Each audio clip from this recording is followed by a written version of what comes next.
الشبك عندي وصل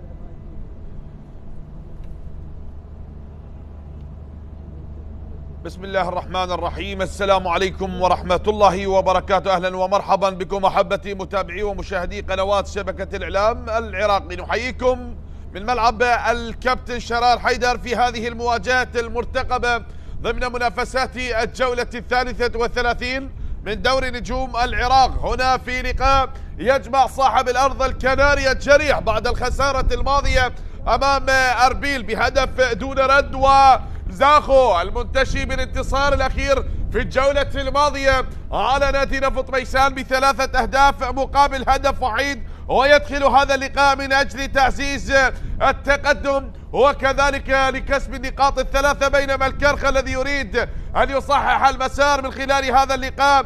نشاهد ونتابع مجريات هذه المباراة. هنا الكرخ الكناري الذي يريد أن يغرد وأن يصحح المسار وأن يخطف النقاط الثلاثة لحساب الجولة 33 من دوري نجوم العراق بمواجهة الضيف نادي زاخو.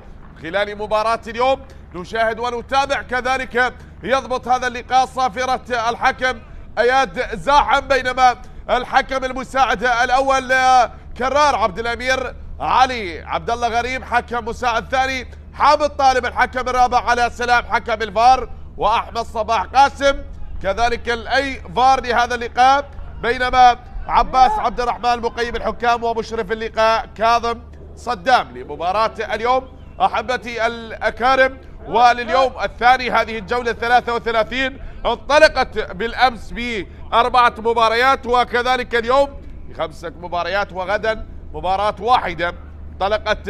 نعم اليوم 5 مباريات. هذه المباراة الخامسة تلعب وبنفس التوقيت القوة الجوية امام الموصل على بركة الله. انطلق صافرة البداية لاحداث هذا اللقاء هنا ما بين الكرخ وزاخو، بين صاحب المركز السابع والمركز الثامن بسلم الترتيب زاخو ب 51 نقطة الذي يحتل المركز السابع، بينما هنا الكرخ ب ايضا 49 نقطة بالمركز الثامن بسلم الترتيب لدوري نجوم العراق. ومن خلال مباراة اليوم هو يسعى لكسب النقاط الثلاثة لهذه المباراة. نشاهد ونتابع احبتي الجولة انطلقت بالامس بلقاء جمع دهوك ونفط ميسان هنالك بملعب دهوك، والتي انتهت لمصلحة دهوك بهدفين لهدف، بينما الشرطة تغلب على الهروس بأرضه ب3 أهداف مقابل لا شيء. النفط تعادل أمام القرمة سلبا، والزورات تغلب على الطلبة بهدف دون رد، وكذلك اليوم أربيل تعادل بهدفين مقابل هدفين أمام الكهرباء والقاسم. ربما هي صحوة موت كما يقال في جولاته الأخيرة. بدأ هذا الفريق يقدم كل ما لديه ومعطياته ويتعادل أمام الميناء ب3 أهداف مقابل 3 أهداف. الغراف تعادل أمام ديالة سلبا من دون أهداف. وبهذا التوقيت انطلقت مباراة القوة الجوية أمام الموصل من أجل تعزيز الصدارة، والكرخ هنا أمام زاخو. الكرة عدت والتقدم يمشي بالكرة، لكن هنا الصافرة والخطأ. هذا حسن اللقطة الماضية.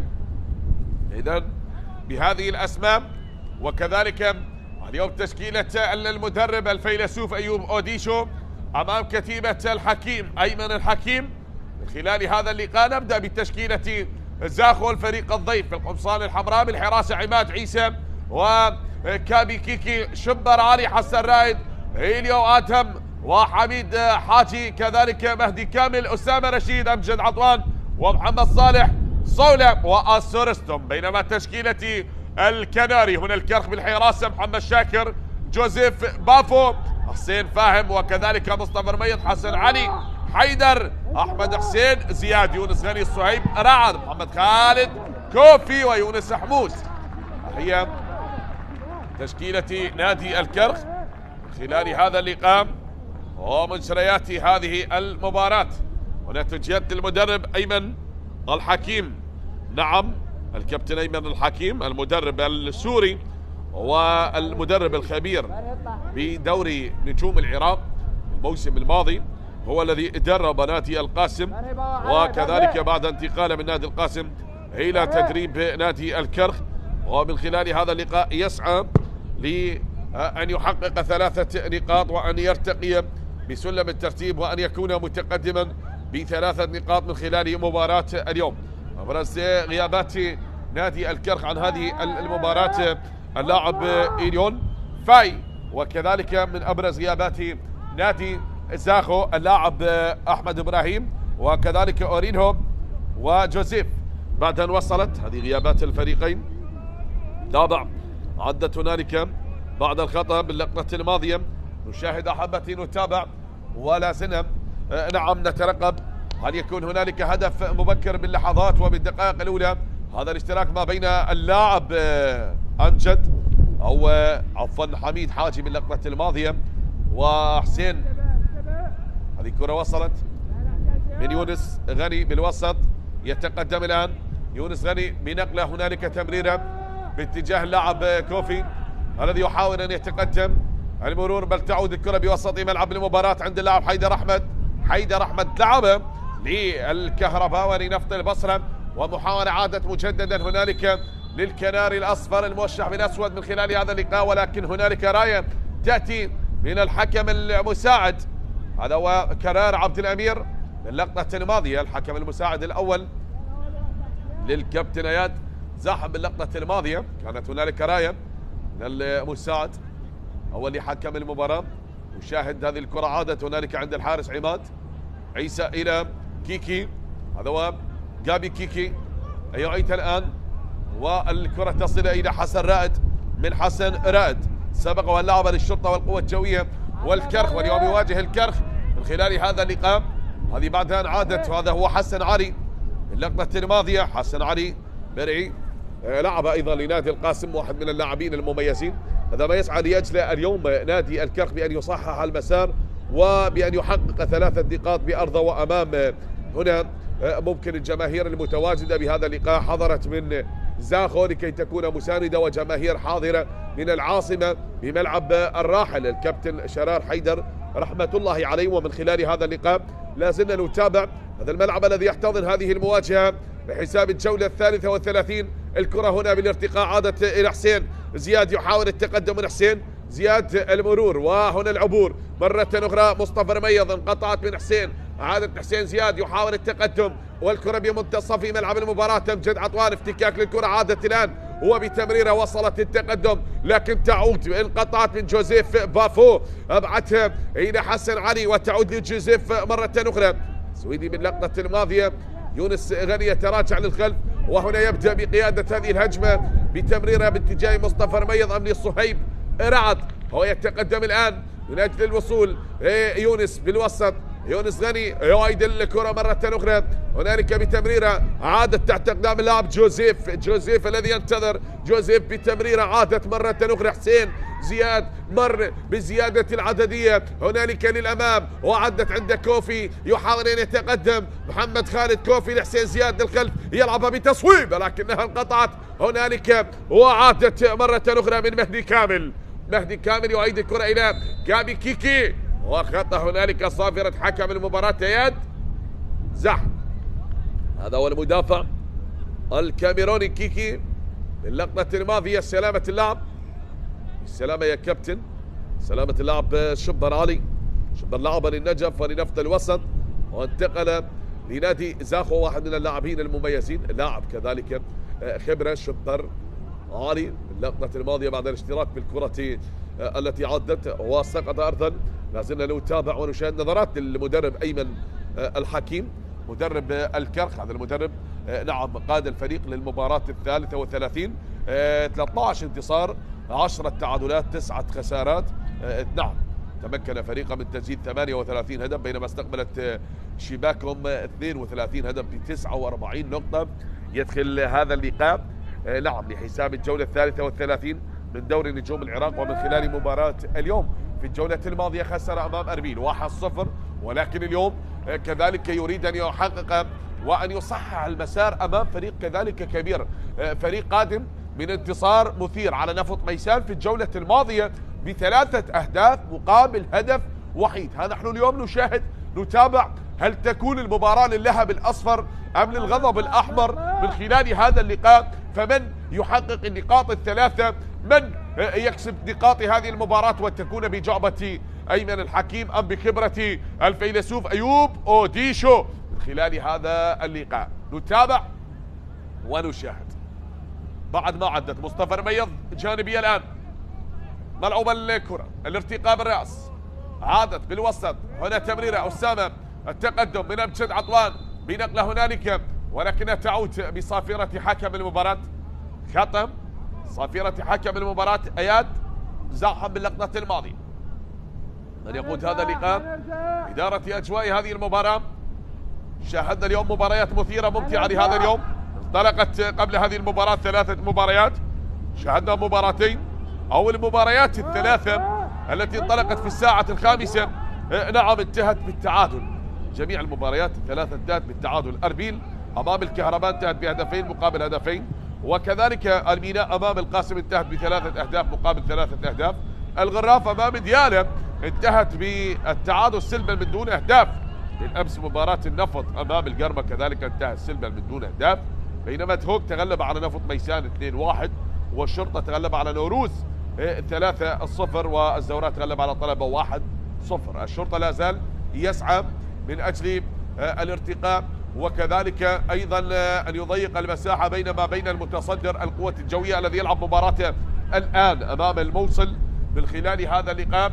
والجولات الحاسمة المتبقية من دوري نجوم العراق هي التي ستكون كفيلة بمن يحسم لقب دوري نجوم العراق. لازالت هنالك مباريات صعبة بالنسبة للفريقين. نظرات للكابتن أيوب أوديشو، التاريخ الكبير لهذا المدرب الرائع كابتن أيوب أوديشو، سبق ودرب الزوراء القوة الجوية طلبة، وكذلك اليوم بالفعل هو يعود ليدرب هذا الموسم. وفي المرحلة الثانية نادي زاخو من خلال هذا اللقاء ومن خلال نعم ما تبقي من دوري نجوم العراق. سلامة اللعب، سلامة يا كابتن. بعد السقوط أيوب أوديشو المدرب المميز في دورينا، وكأكثر مدرب حقق ألقاب في الدوري العراقي. كابتن أيوب أوديشو لن يكسر رقم هذا المدرب في الدوري، فهو حقق 4 ألقاب للدوري العراقي. نعم 4 ألقاب، لقبين مع القوة الجوية، 1 مع الطلبة، 1 مع الزوراء. ولن يصل أي مدرب لألقاب أيوب أوديشو 4، بينما المدرب باسم قاسم أيضا حقق 3 ألقاب. كذلك المدرب الثائر أحمد أيضا حقق 3 ألقاب. مؤمن سليمان مدرب الشرطة الذي انتقل للقرمة كذلك عنده 3 ألقاب مع نادي الشرطة.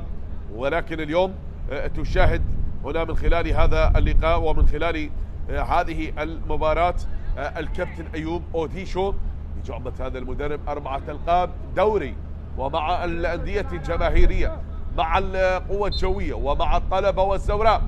واليوم من بوابة نادي زاخو يريد أن يقود هذا الفريق للمراكز المتقدمة بسلم الترتيب بعد أن عادت هنالك وبمحاولة وصلت إلى اللاعب كابي كيكي يحاول التقدم الآن والوصول بهذه الكرة. تعدي مرة أخرى بتمريرة، هنالك نقلة وصلت إلى الحارس محمد شاكر. هذا إليو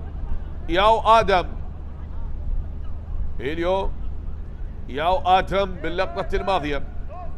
هذه الكرة وصلت، عادت عند حسين زياد، انقطعت، وهنالك صافرة من حكم المباراة والخطأ باللقطة الماضية.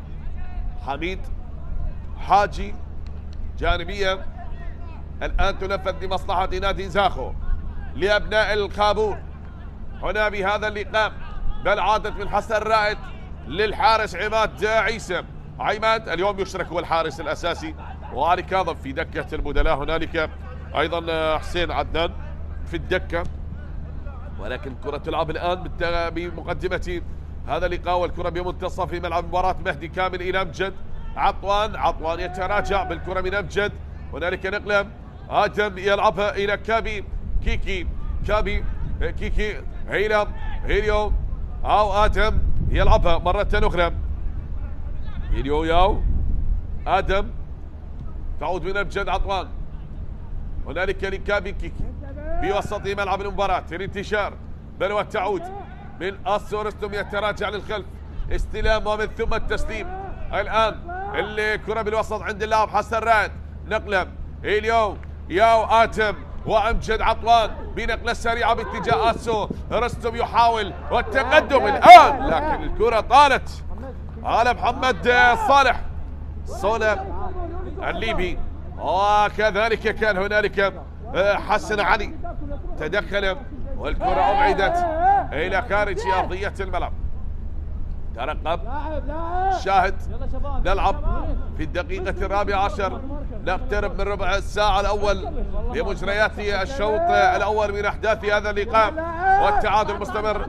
ركنية تنفذ الآن، هو عادت مرة أخرى لأمجد عطوان، لكن الإبعاد يأتي، وكذلك الصهيب تدخل وأبعد الكرة إلى خارج أرضية الملعب. تهدر هنا للخارج، وحميد حاجي يلعب الجانبية الآن. محاولة من هنالك محمد صالح وتصويب من مكان بعيد إلى خارج أرضية الملعب. تهدر الكرات بتصويبات من أماكن بعيدة، لكنها تشتت كالعادة وتغادر أرضية ملعب المباراة. لازلنا نتابع من يفتتح التسجيل ومن يزور الشباك أولا. هل الفريق الضيف زاخو الذي يلعب مباراة؟ نعم، بالنسبة لزاخو هذه المباراة 32، عكس الكرخ يلعب مباراة 33 لكون زاخو لديه مباراة مؤجلة من الجولة 29 من دوري نجوم العراق أمام الميناء. نعم، عنده مباراة مؤجلة أمام الميناء من الجولة 29 من دوري نجوم العراق.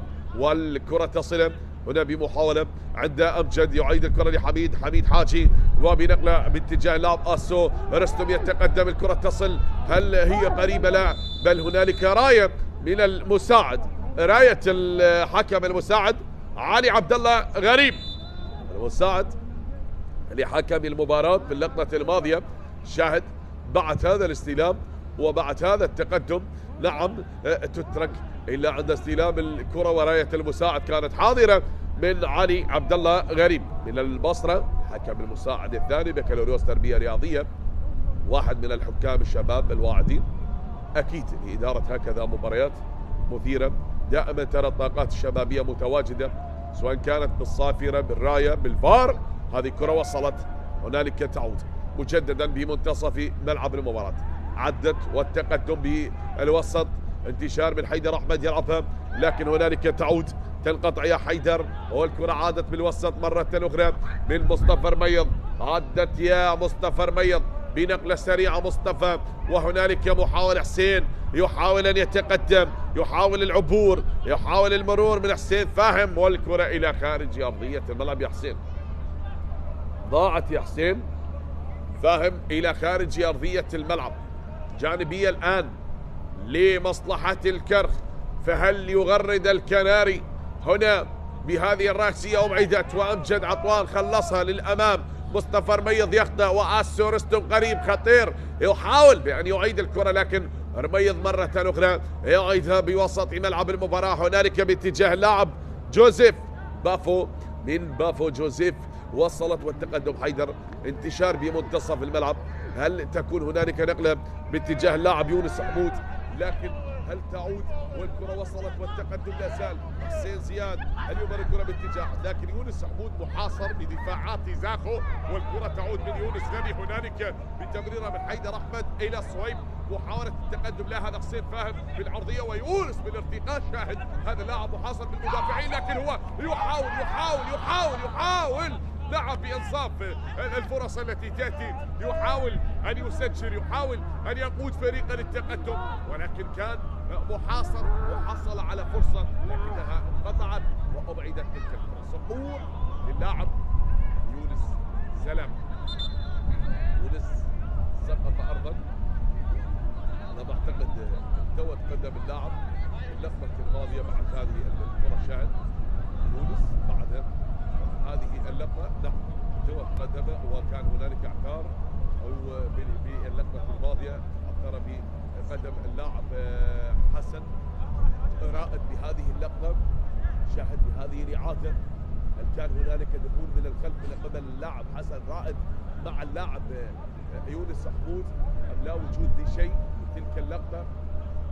بل وذهبت الكرة على اللاعب يونس بعد مضت ينتظر في حال إذا كان هنالك شيء في اللقطة الماضية. هل كان نعم دخول مباشر من قبل اللاعب حسن رائد على قدم اللاعب يونس حمود؟ نشوفها بإعادة اللقطة بأن تكون أوضح مرة أخرى. هل ذهبت الكرة عن اللاعب يونس حمود أم كان دخول قبل أن تذهب الكرة من قدم اللاعب يونس حمود وكان هنالك دخول مباشر من قبل اللاعب حسن رائد؟ للتأكد أكثر لا زالت هنالك تراجع هذه الحالة عند حكم الفار علاء سلام وأحمد صلاح قاسم للتأكد من تلك الحالة. في حال إذا كان هنالك شيء أكيد الحكم يقول له ارجع يا كابتن، ارجع يا كابتن للتأكد من تلك الحالة ومن صحتها من أجل إذا كان هنالك بلنتي أم لا. يتابعون الآن وينتظرون، وكذلك حكم المباراة ينتظر بأن يأتي القرار من غرفة العمليات من غرفة الفار. حتى هذه لحظاتهم ينتظرون الحالة أن تعاد. نتمنى تعاد حتى يتم التأكيد، وكذلك أيضا بالفعل حكم المباراة يذهب ونعم يحتسب بالفعل الآن أو يذهب ليتأكد هو بنفسه أم ماذا يحتسب بلنتي في هذه اللحظات؟ لا، بل هو يذهب ليتأكد في حال إذا كان نعم هنالك بالفعل ركلة جزاء أم لا. بهذه الحالة أنا كما ذكرت هل كان هنالك دخول كان على قدم اللاعب من اللاعب حسن رائد في هذه اللقطة؟ كانت الكرة تحت أقدام اللاعب يونس حمود وتعثر بقدم اللاعب حسن رائد في اللقطة الماضية. إذا حسن رائد هل ارتكب خطأ؟ وبهذا القرار يبقى لحكم المباراة.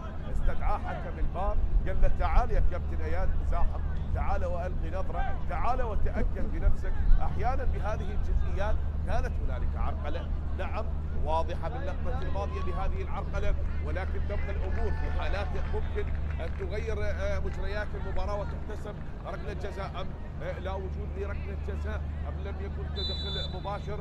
وكذلك نعم الان بلنتي بعد العودة للفار تأكد، والآن يأتي القرار وتحسم الأمور باحتساب ركلة جزاء لنادي الكرخ. نظرات المدرب أيوب أوديشو، نظرات باستغراب للكابتن أيوب أوديشو. شاهد في هذه الحالة كان هنالك اعتار باللقطة الماضية، بالأولى كان دعس على القدم وبالأخرى كانت هنالك عرقلة، وبعد العودة احتسب القرار وركلة جزاء لنادي الكرخ. إذن هو من يتقدم الكابتن يونس غني. يونس يتقدم، كلام من قبل الكابتن أيوب أوديشو أبدى اعتراضه والكلام مع الحكم حامد طالب يعترض على تلك الحالة. مشاهد من على التنفيذ الآن يونس غني.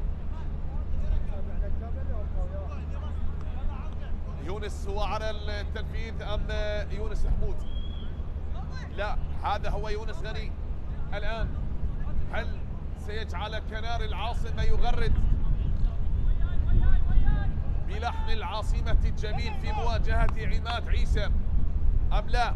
هذا محمد خالد، هذا كوفي هو من يتقدم الآن.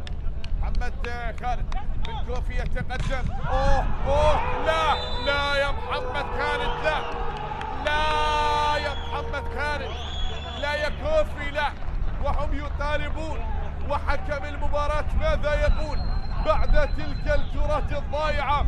يا محمد خالد كوفي أضاع ركلة الجزاء على نادي الكرخ ويحرم الكناري من التغريد في هذه المباراة. نعم ضاعت بالعارضة، شاهد وسدد بقوة لكن بالعارضة، وبعد العودة لتلك الكرة أراد أن يكمل عليها لكن كان الإبعاد حاضر باللقطة الماضية. هذه الكرة التي أبعدت من أمجد عطوان والكرة التي وصلت ولا لا شيء ضاعت تلك الكرة. نعم ضاعت على الكف. إذن فرصة ذهبية ضاعت، والهدف الأول ضاع من الكرخيون. كان من يريد التسجيل أو التنفيذ لتلك الكرة يونس غني، لكن تركت الكرة إلى محمد خالد كوفي. ضاعت محمد خالد كوفي أضاع ركلة الجزاء. شاهد عتاب هذه الإعادة بالعارضة ومن ثم أبعدت، وقبل ذلك قبل أن تبعد كانت لمسة يد بيد اللاعب صهيب رعد. نعم حكم المباراة كان قريب من اللقطة الماضية. إذا لا شيء حتى الآن والتعادل مستمر ما بين الكرخ وزاخو، وحكم المباراة ينتظر في حال إذا كان هنالك قرار. لمسة اليد كانت يد اللاعب صهيب رعد، هم ينتظرون حتى الآن بأن يأتي القرار ذلك من الفار تأكد أكثر. والمطالبة كانوا يطالبون أيضا لاعبي نادي الكرخ يطالبون حكم المباراة. التصاقة بين اللاعب يونس هني هذه الكرة نفذت، وهل تقدم بالفعل الحارس قبل أن ينفذ اللاعب ركلة الجزاء؟ في حال إذا تقدم الحارس ستعاد أو هو ينتظر قبل الصافرة تقدم أم لا. فلا زال للتأكد هنالك من قبل حكم الفار على سلام وكذلك أحمد صباح قاسم ينتظر بأن يأتي القرار حتى تحسم الأمور. هذه الجماهير المتواجدة الحاضرة جماهير نادي زاخو متواجدين بملعب الراحل الكابتن شرار حيدر. كلام ما بين الكابتن أيمن حكيم وزاهر ميداني. أضاعها أحمد خالد كوفي، ولا زال التأكد من الحالة. ربما في لحظات مضت ولكنهم لا زالوا ينتظرون التأكيد. هناك كذلك توتر واضح، كلام من قبل المدرب أيوب بوديشو يقول خلاص هي ضاعت، لكن الآخر ينتظر أن يكون الأمل نعم وتستمر المباراة. خلاص يحسم القرار والكرة بعد ما ضاعت لا عودة لتنفيذ القرار، والقرار هو قرار والتعادل مستمر. ضاعت ركلة الجزاء على نادي الكرخ ولا زال التعادل مستمر سلبا من دون أهداف.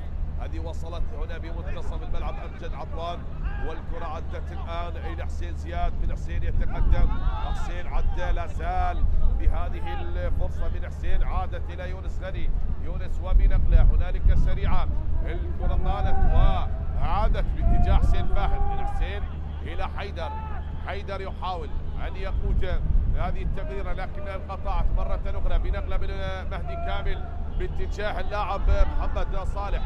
صولم وصلت الآن مهدي إلى أمجد، تخطئ بالكرة الماضية وتعود مرة أخرى لحسن رائد.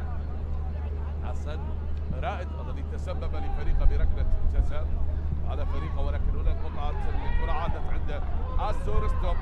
تقدم الآن من أمجد عطوان، يتقدم عطوان وتعود الكرة بأقدام اللاعب جابي كيكي. هو كيكي يحاول ولكن هناك مهدي كامل وخطأ تأتي بصافرة حكم المباراة. خطأ خطأ كان ذلك على اللاعب حسين فاهد. اللي وصلت إلى اليوم ياو آدم في وسط ملعب المباراة. كيكي حاول التقدم الآن، الوصول على أمور بهذه اللحظات. يعبر في وسط ملعب المباراة ولا زالت هنا المحاولة بهذا التقدم من أجل الوصول. يا حسين زياد، عدى حسين يلعب الآن بتمريرة لكن حسن رائد قريب، حسن رائد قريب. اللقطة الماضية يا حسن رائد تلك الكرة التي وصلت ولكنها عادت الآن عند اللاعب كيكي مرة أخرى، يحاول الوصول يا كيكي والكرة عادت مرة أخرى عند حميد حاجي. حسن رائد للحسن يا رائد، والكرة وصلت هناك تمريرة كيكي يلعبها لأمجد عطوان. تقدم الآن أمجد يا عطوان من أمجد عطوان يحاول، ولكن هنا تأتي صافرة حكم المباراة تشير لوجود خطأ بعد التدخل باللقطة الماضية. هنالك خطأ، محاولات مستمرة.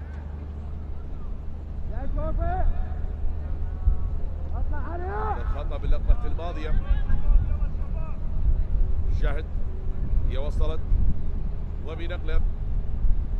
هنالك محاولة من الجهة اليمنى العبور، شبر عالي وخطأ بالكرة التي غادرت أرضية الملعب. خطأ لمصلحة اللاعب شبر عالي. شبر على التنفيذ جانبية مصلحة نادي زاخو لأبناء الخابور يريدون الوصول والتقدم لهذه المباراة. من ينجح ويتقدم في المباراة، لكن هنالك راية من المساعد. هنالك راية من المساعد لحكم المباراة. فحتى الآن التعادل سلبا مستمر في هذه المباراة من دون أهداف. لا شيء للكرخ ولا شيء لنادي زاخو. من ينجح بالوصول؟ حصل نادي الكرخ على فرصة ولكن أضاعها تلك الفرصة الذهبية. ونعم كان من الممكن أن يكون في مقدمة المباراة بهدف أن يسجل من علامة الجزاء، لكن أهدرت تلك الركلة من اللاعب كوفي خالد.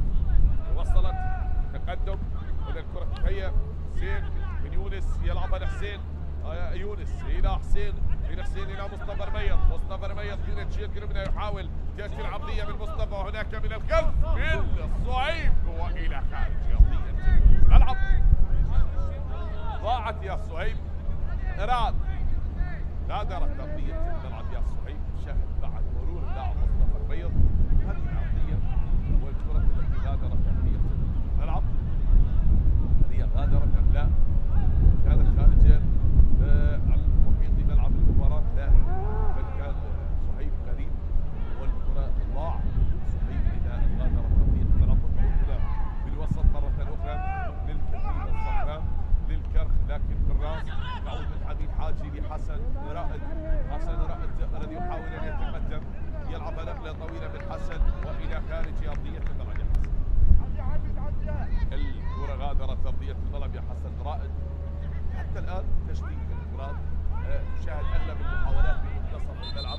الفريقين يتحفظون بالأسلوب الدفاعي، والاندفاع للأمام يعتمد فقط على الهجمات المرتدة وسرعة اللاعبين من أجل الوصول. هنا الكلام ما بين حميد حاجي وحيدر حسين زياد، وحيدر اللقطة الماضية حميد وهذا حسين زياد.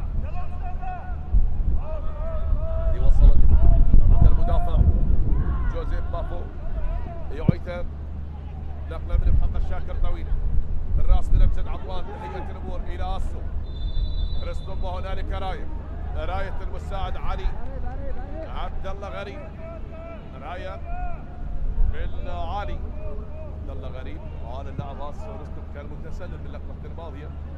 هذه رعاية والكرة التي عادت من امجد عضوان الى اسو رستم. كان لاعب التسلل والكرة تصل من وسط الملعب. هنا التقدم تمريرا من اللاعب يلعبها لكوفي حسين زياد. تقدم حسين بنقله من حسين، ولكن هنا بالراس ياتي الابعاد، تتخلص من شبر علي وتعود لحيدر احمد مرة اخرى. يا حسين يلعب حسين فاهم، حسين فاهم لصهيب الذي يحاول ان يتقدم. صهيب اراد وقالت يا صهيب بعد دخول اللاعب شبر علي ابعدها وخلص الكرة الى خارج ارضية الملعب. حتى عادت مجددا هنا المحاولة تمريرة، عادت سريعة، نقلة صافرة، خطأ بالكرة الماضية. ذلك خطأ لقطة الماضية. هذا مهدي كامل يبدأ ويعترض زلام حتى هذه اللحظات. حتى هذه اللحظات فكل شيء مستمر. ندية اللقاء بإثارة هذه المباراة من أجل الوصول. هنالك محاولة تمريرة قصيرة وصلت الآن بمنتصف ملعب المباراة. عادت الكرة عند حسين بن يونس غني، لكن التدخل والكرة تمضي. هنا بأقدام جوزيف يحاول أن يعد من جوزيف في وسط ملعب المباراة. عادت مرة أخرى. هنالك نقلة من حسين فاهم، قطعت يا حسين وعاد الشبر علي. يعيد الكرة شبر إلى كابي كيكي. عماد عيسى من عماد ينتظر يلعب الكرة طويلة عماد للأمام، لكن وين يا عماد؟ إلى خارج أرضية الملعب. الكرة بعد ما غادرت أرضية ملعب المباراة نالت، وكل شيء لا زال مستمر. كل الكلام ما بين الثنائي السوري الكابتن أيمن الحكيم والكابتن سهل يعني المدرب المساعد، لكن هنالك إليو آدم والكرة تصل بالوسط. هناك تقدم رؤيته الآن يونس ممكن بهذه اللحظات إلى كوفي والعبد حسين، لكن من يأتي من الخلف مصطفى البيض، مصطفى المساند مصطفى، ولكن الإبعاد من حسن رائد تتخلص وحيدر يعيد الكرة إلى يونس، لكن بالراس شكر علي. صراع لعب استحواذ واضح، تقدم واضح من أجل السيطرة والوصول. أكثر المحاولات إلى نادي الكرخ حتى الآن، والبطاقة الصفراء تظهر.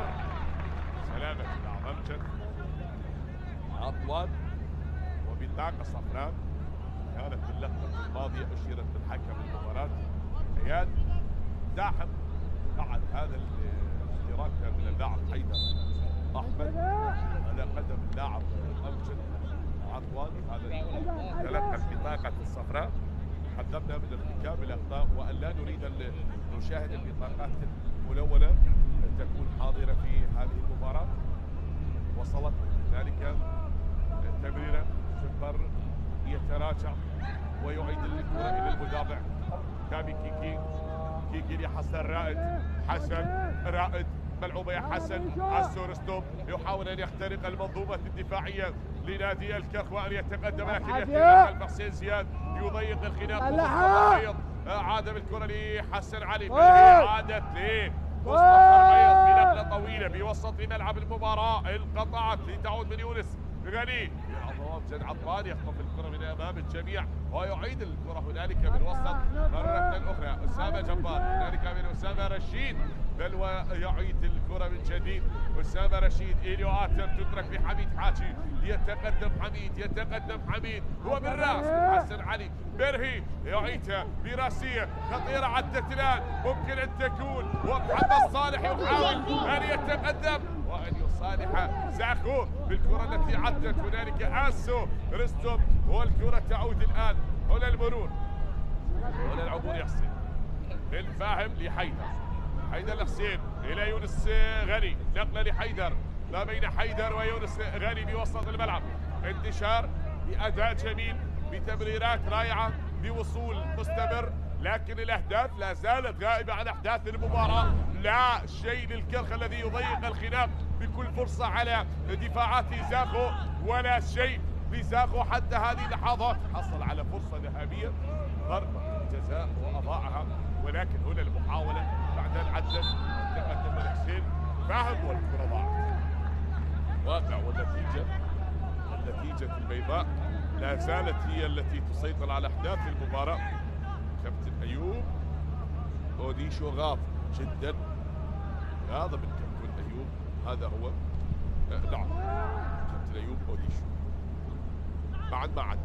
هنا بوسط ملعب المباراة انقطعت وأمجد عطوان بتمريره لمهدي كامل يتقدم مهدي، يعدي باتجاه اللاعب أسو رستم رستم أن يعيد الكرة إلى أسامة رشيد، لا بل إلى اللاعب كامي حسن رائد.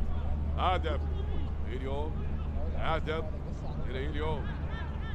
إلى حسن رائد بوسط ملعب المباراة. هنالك نقلة كامي كيكي يعيد الآن إلى حسن رائد بهذا الانتشار والتراجع للاعبي نادي الكرخ، والكرة بالوسط مرة أخرى لكامي كيكي إلى عماد عيسى بالعبدة، يلعب الكرة طويلة يا عماد، والكرة هنالك باتجاه من حاول اللعب فرنا وين ضاعت تلك الكرة يا مهدي إلى خارج أرضية الملعب. غادر أرضية الملعب المباراة، كل شيء يمضي ويداهم مجريات الشوط الأول والتعادل مستمر ما بين الفريقين. لا شيء حتى الآن للكرخ ولا شيء لزاخو. مباراة الذهاب التي جمعت الفريقين انتهت بالتعادل بهدف نعم اليوم، وذلك لا زال مستمر حتى هذه اللحظات. التعادل 0-0 بطاقة صفراء أخرى تشير، لكن هذه المرة على اللاعب صهيب رعد. هذا الاشتراك مع الجمهور دخل صهيب وبطاقة صفراء.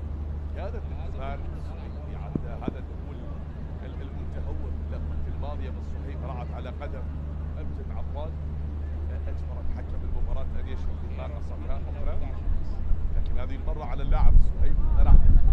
حذرنا من ارتكاب الأخطاء يا شباب، بأن لا نشاهد البطاقات الملونة أن تكون حاضرة على لاعبي الفريقين، لكن بهكذا أخطاء ترتكب تشاهد البطاقات حاضرة.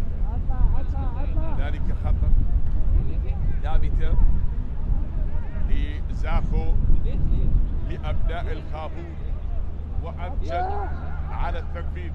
العطوان يلعب الآن والارتقاء، عدت بتصويبة خطيرة، جول جول جول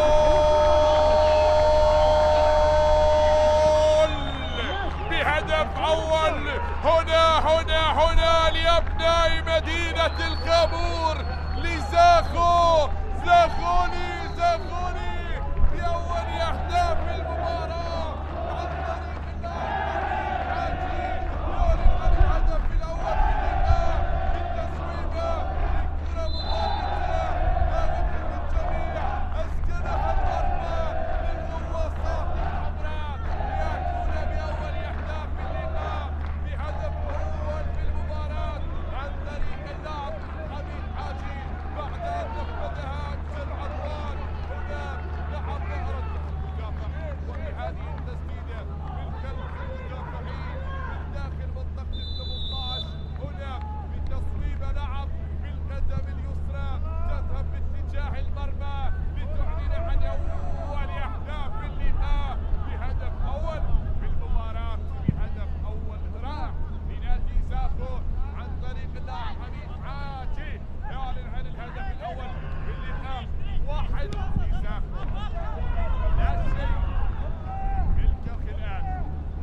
هذا التقدم شاهد وسط أصبح الآن نادي الكرخ يبحث عن هدف ليعدل نتيجة المباراة. حميد حاجي سجل أول أهدافه هذا الموسم مع نادي زاخو، هدف أول. هنا جاءت إلى حميد، وحميد لن يكذب خبر بل أسكنها في شباك الحارس محمد شاكر، وكانت الدفاعة هي بعيدة على الحارس محمد شاكر بعد ما لعب سجلت الهدف الأول في المباراة. سهل هل ينجح الكاف ويعدل نتيجة؟ أول فرصة حقيقية كانت في المباراة لنادي زاخو وسجل من خلالها الهدف. نعم نعم خطيرة كانت على مرمى الحارس محمد شاكر. أوان 40 دقيقة كان النادي الكاف هو الضاغط وحصل على ركلة جزاء وأضاعها، وأيضا كان ضاغط وحاول العديد من الفرص أن يصل إلى مرمى الحارس خالد موسى، لكنه لن ينجح.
عادت وذلك بنقل وصل وبتمريره باتجاه اللاعب حسين، يتقدم الى كوفي، من حسين الى كوفي، عادت مرة اخرى هنالك يونس يلعبها من يونس وتعود من حيدر للعرضية، وكرة بالراس من حميد حاجي صاحب الهدف الأول والوحيد بالمباراة.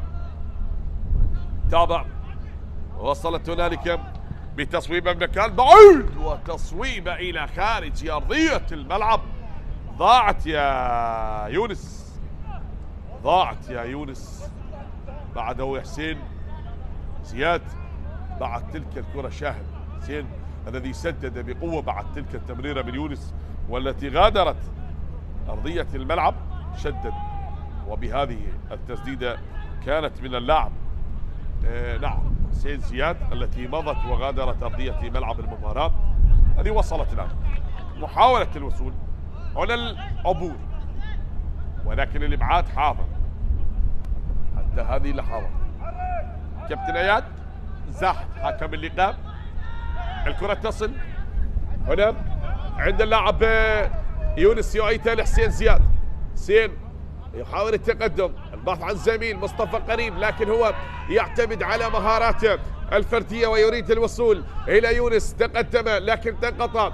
هيليو آدم يعيدها ويبعد الكرة لوجود لاعب ساقط على أرضية الملعب. سلامة اللاعب حميد حاجي، سلامة اللاعب حميد سقط أرضا.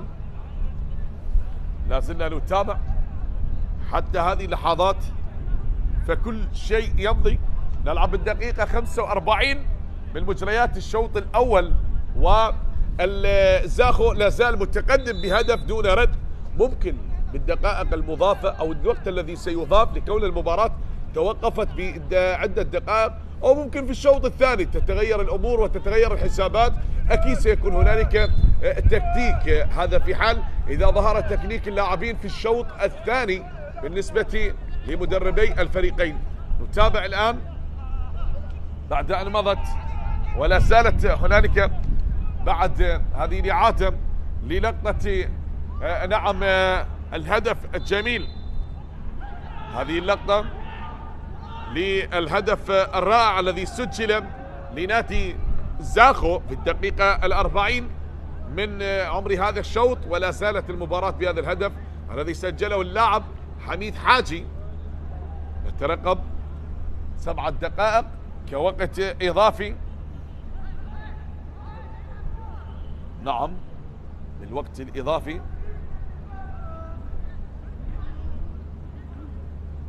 هذه الإعادة بعد الاشتراك في اللقطة الماضية ما بين محمد صالح ويعود الحكم. نعم، والكلام مستمر ما بين الكابتن هنالك علاء سلام بغرفة الفار والحكام المساعدين، لكن هنالك تعود بعد الكرة الماضية. شاهد وصلت الآن. مصطفى رميض يتقدم، يحاول الوصول من مصطفى وتعود مجددا. هنا حسين زياد، تقدم حسين، عدى، مر بالكرة يا حسين ولكن تنقطع مجددا. أوسو حاول ويونس غني تدخل والكرة أبعدت إلى خارج أرضية الملعب.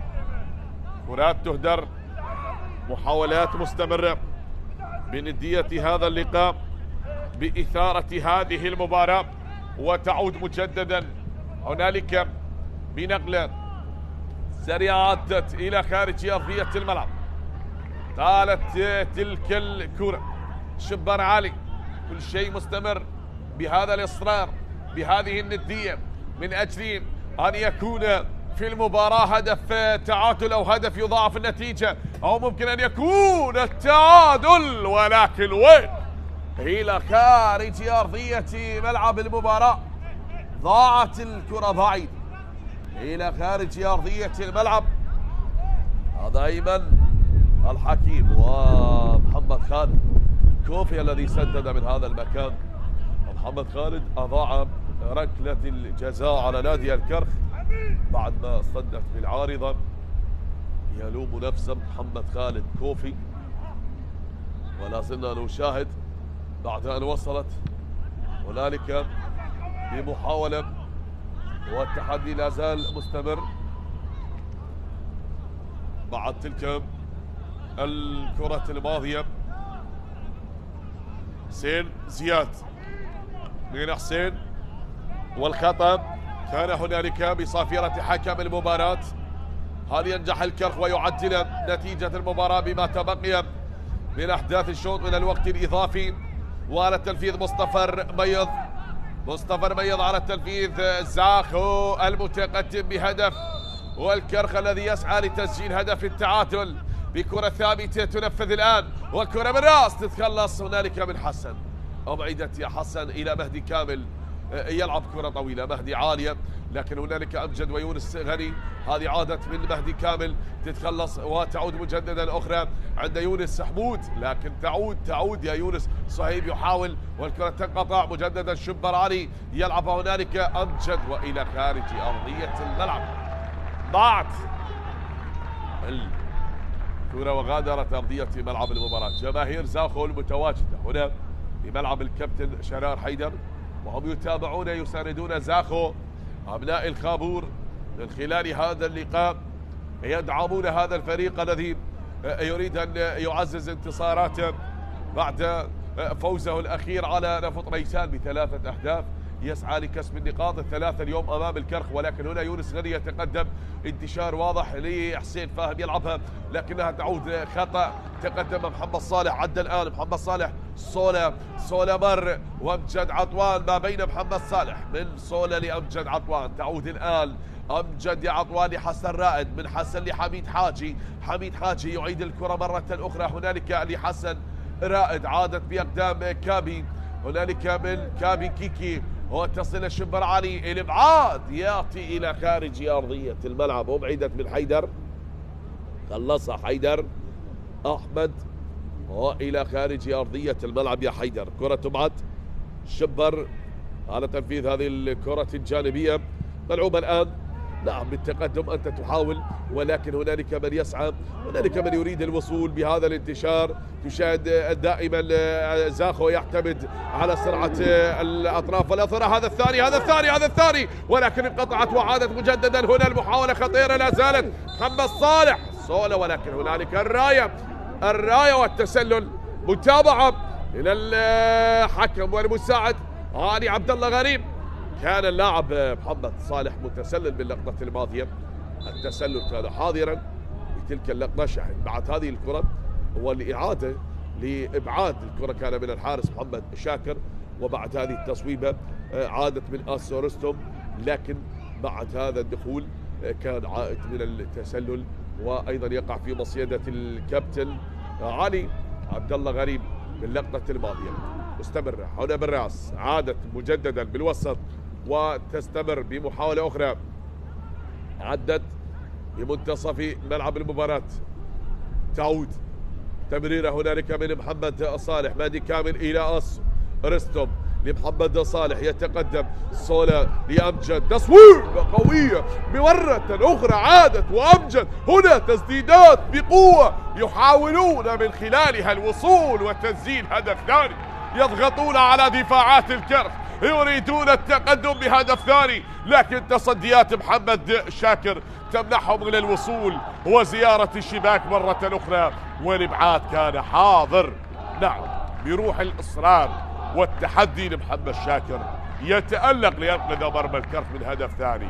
أبدع هذا الحارس بتصديات رائعة. شاهد هذه الإعادة لهذه اللقطة التي تصدى وأبدع فيها هنا بهذه المحاولة وهذه التسديدة القوية بعد ما عادت واصطدت بالمدافع ومن ثم أبعدت تلك الكرة. بعد تلك اللقطة لازلنا هذه اللحظات، وهذا هو التصدي للكرة الماضية. هنا تأتي صافرة حكم المباراة لكي تعلن عن نهاية أحداث الشوط الأول بتقدم نادي زاخو بهدف اللاعب حميد حاجي في الدقيقة 40. أكيد أحبتي سنعود ونكمل معكم مجريات الشوط الثاني، لكن بعد الاستراحة القصيرة ما بين الشوطين.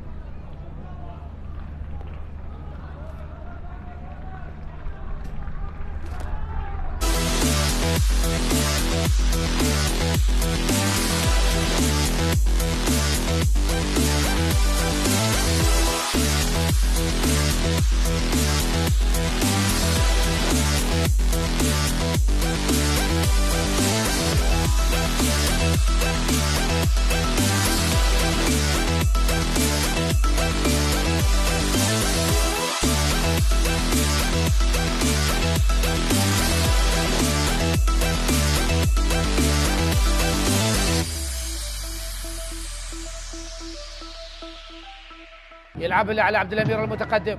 على عبد الامير يلعب الكره العاليه، ثقار يبحث عن الراسيه والابعاد من علي خالد، المتابع من علاء سعد على تصويبه، جول جول جول جول جول. علاء سعد يجلب السعد لفريق نفط ميسان، لفرسان المملكة، لأبناء العمارة، بعد استلام ومتابعة للكرة والإبعاد الذي لم يكن بشكل مثالي من الحارس علي خالد.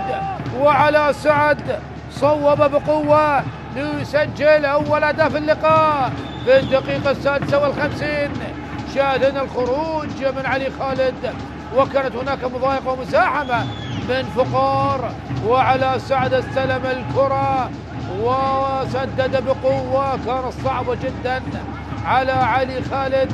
شاهد علوه، الله يا علاء على هذه التصويبة، تصويبة قوية جدا في سقف المرمى.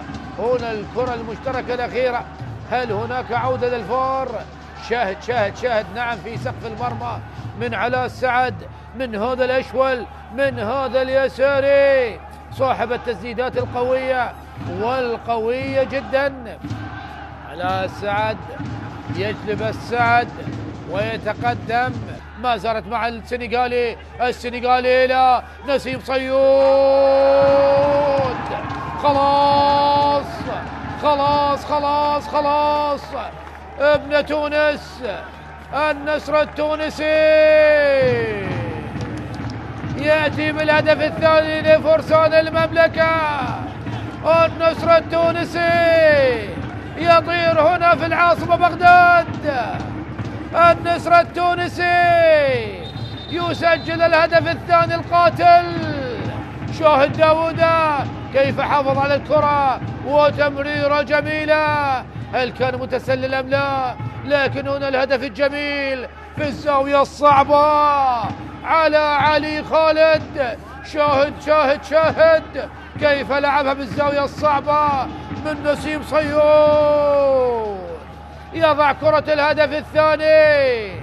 وهنا نسيم صيود لا للعمارة معلميه للعمارة على الدبكة الجميلة، دبكة للعمارة الجميلة، ونسيم صيود على طريقة أهل العمارة يحتفل بهذا الهدف الثاني. وهنا شاهد حسرة نهاد محمد، وأحمد كاظم يطلب من مصطفى محمد الرجوع، تلعب من أحمد عايد، هنا الراسية، جول جول جول جول جول. ياسر ناجي يسجل الهدف الأول، يقلص النتيجة. احذروا الكهرباء بعد الدقيقة 90، سابع هدف لنادي الكهرباء بعد الدقيقة 90، أو الهدف الثامن، نعم الهدف الثامن لنادي الكهرباء بعد الدقيقة 90. أفضل فترة لتسجيل الأهداف بالنسبة لنادي الكهرباء وبعد الدقيقة 90، حيث سجل 7 أهداف، وهذا هو الهدف الثامن عن طريق ياسر ناجي الذي يقلص النتيجة. هل هناك عودة للكهرباء؟ أمير يلعب الرمية الجانبية، محاولة الإبعاد، أحمد عبد الرضا، دخلنا الدقيقة الثالثة، علي خالد ماذا تفعل؟ جول، هدف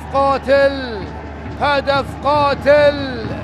فريق نفط ميسان يسجل هدف قاتل في الدقيقة 13 بعد الدقيقة 90. فريق نفط ميسان أيضا يسجل بعد الدقيقة 90، يسجل هدفه الرابع في هذا الوقت بعد الدقيقة 90. أحمد عبد الرضا بعد غياب طويل من المشاركة يدخل ويسجل هدف بطريقة فيها الكثير والكثير من الاستغراب والاستفهام من حارس المرمى علي خالد الذي أبعد كرات خطيرة لكن يفشل بمسك الكرة. عبد الله الى الامام، نقلها المنتظر عبد الامير، منتظر حاول، منتظر والمرور والتوغل والدخول والمحاولة والتمرير والهدف الاول لأمانة بغداد. هدف اول لأسود العاصمة بانطلاقة وبمجهود فردي من منتظر عبد الامير، يخترق وينطلق، لا يريد ان يبتعد كثيرا عن التسجيل او الصناعة. نعم، حضر وسجل في المباراة الماضية وبثنائية من خلالها ارتقى بالفريق وانتصر، والآن يمر ويخترق ويصنع ويمرر. برو فلافيو الأنغولي يحتفل نعم مع مواطن بيدرو أمور، وبالرقصة التقليدية الأنغولية يحتفلون وبسعادة غامرة. بانو فلافيو يسجل رابع أهدافه في الدوري. سيدريك ناكا، هذا هو منتظر، هذا هو المصدر، هذا هو الممرر، هذا هو المنطلق، وبمجهود كبير له 85% من الهدف، 85% من الهدف. الانطلاق من أمام علي لطيف والمرور والاختراق والتمرير والهدف الأول لمصلحة نادي أمانة بغداد، والمرور والعبور وتسجيل أول أهداف المباراة. أمامية، محاولة عرضية، متابعة رأسية، الله الله،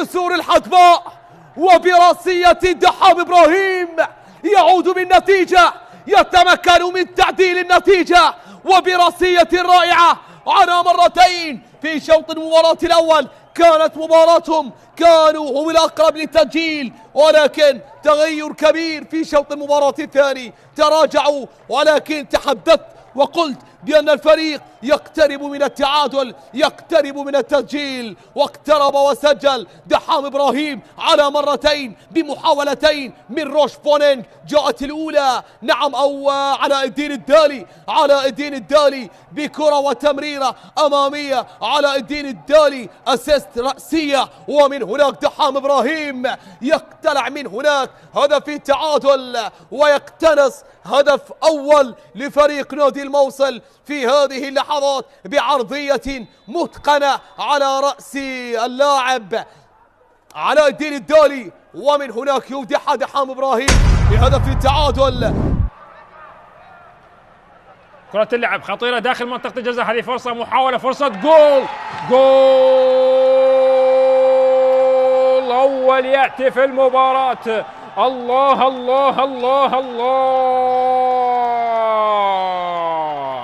كنت أتحدث عن جاهزية نوروز وعن أسماء نوروز.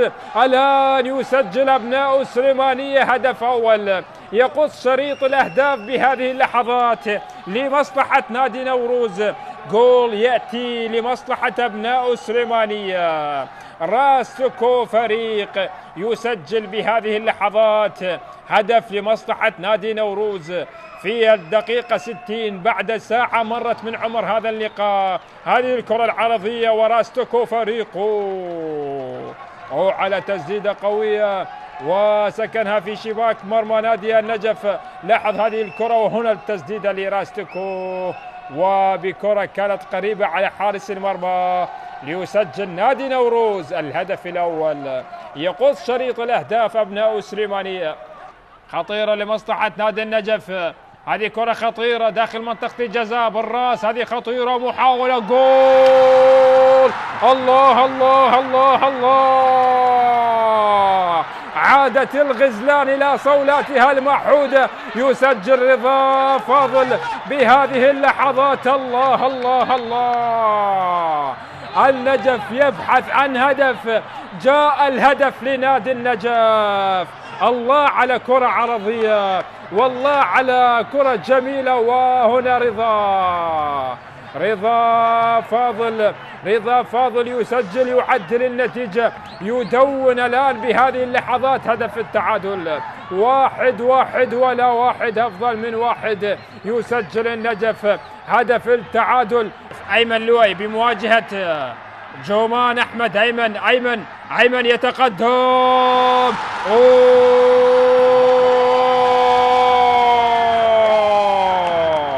عاد النجف، عاد عادت غزلان البادية إلى صولاتها. سجل النادي النجف الهدف الثاني، جول ثاني اعتلان لمصلحة نادي النجف. فرحة كل جمهور النجف في المدرجات وكل من يتابع المباراة خلف الشاشات. هدف بهذه اللحظات اعتلان لمصلحة نادي النجف. الحارس في جهة والكرة في جهة، يسجل النجف ويقلب النتيجة. ليونيل أتيبة الأسد الكاميروني والتركيز العالي أمام الشاب الموهوب ليث ساجد. ليونيل أتيبة، الله، هدف أول للقيثارة، هدف أول للشرطة. عزفت القيثارة وصلحت الأوتار على أنغام المجد، وهدف أول من علامة الجزاء. الأخضر هنا، القيثارة هنا، وجماهير الشرطة على المدرجات. تنتشر الأفراح بأقدام ليونيل أتيبة، بأقدام الكاميروني ليونيل أتيبة. شوف بالإعادة كان قريب ليث ساجد رغم أنه تقدم بالكرة الماضية، لكن هدف سجل بالنسبة للشرطة. إذن الشرطة هدف، القرمة لا شيء. بداية قوية خضراء بأراضي أو بأرضية ملعب الجولان. هدف أول بهذه اللحظات. ما هي ردة الفعل لصقور الغربية؟ لنشاهد ما هي ردة الفعل لصقور الغربية. ليونيل أتيبة. لنشاهد الآن أيمن حسين على التنفيذ بانتظار الصافرة. أيمن حسين والقرمة، صقور الغربية. أيمن، الله الله الله الله، حلقت صقور الغربية، حلقت القرمة. يقدمون واجب الضيافة للقيثارة، وهدف التعادل بأقدام المونديالي. أيمن حسين يصل لهدفه التاسع هذا الموسم، ونعم هدف التعادل بهذه اللحظات. الله الله الله الله الله، نعم أيمن حسين هو أيمن. المونديالي لم يكتفي بالتسجيل على بوليفيا، فهذا اللاعب يسجل في كل مكان وزمان. من أهدى الفرحة للملايين لن يقصر بنشر الأفراح لأهالي الأنبار. التعادل الآن داخل منطقة الجزاء. ديالا البرتقالي ممكن يفعلها فيما تبقى من ثواني. الله الله الله الله الله الله، ما أروعك يا عبد فرحان. الله، الآن جمهور ديالا فرحان. أي تسديدة قوية، أي هدف جميل. الله على اياد عبد فرحان. يطلق صاروخ من اياد عبد فرحان، يسكنها في شباك مرمى النفط في الزاويه الصعبه جدا على حارس حسين العلي.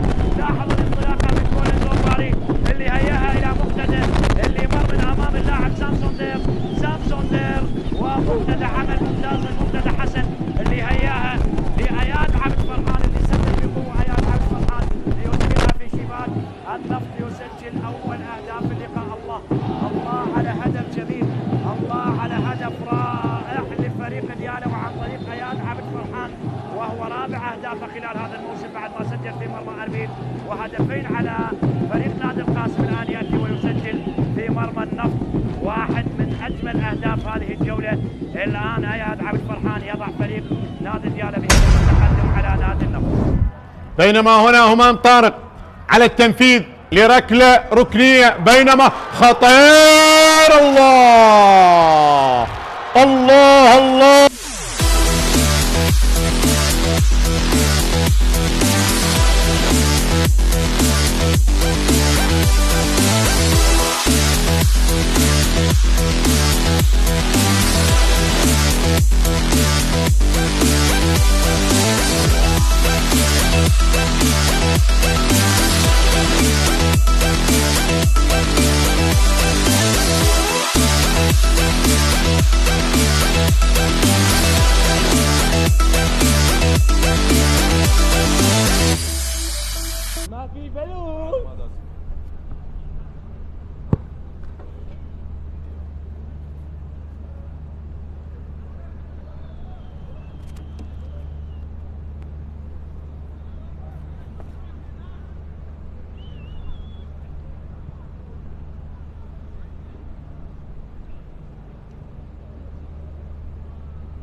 جد حبيبي حارسنا طلع منو يا رقم ويا رقم طلعوا الله الله الكاميرا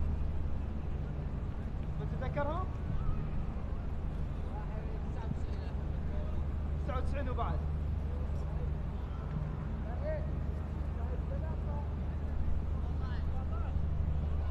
14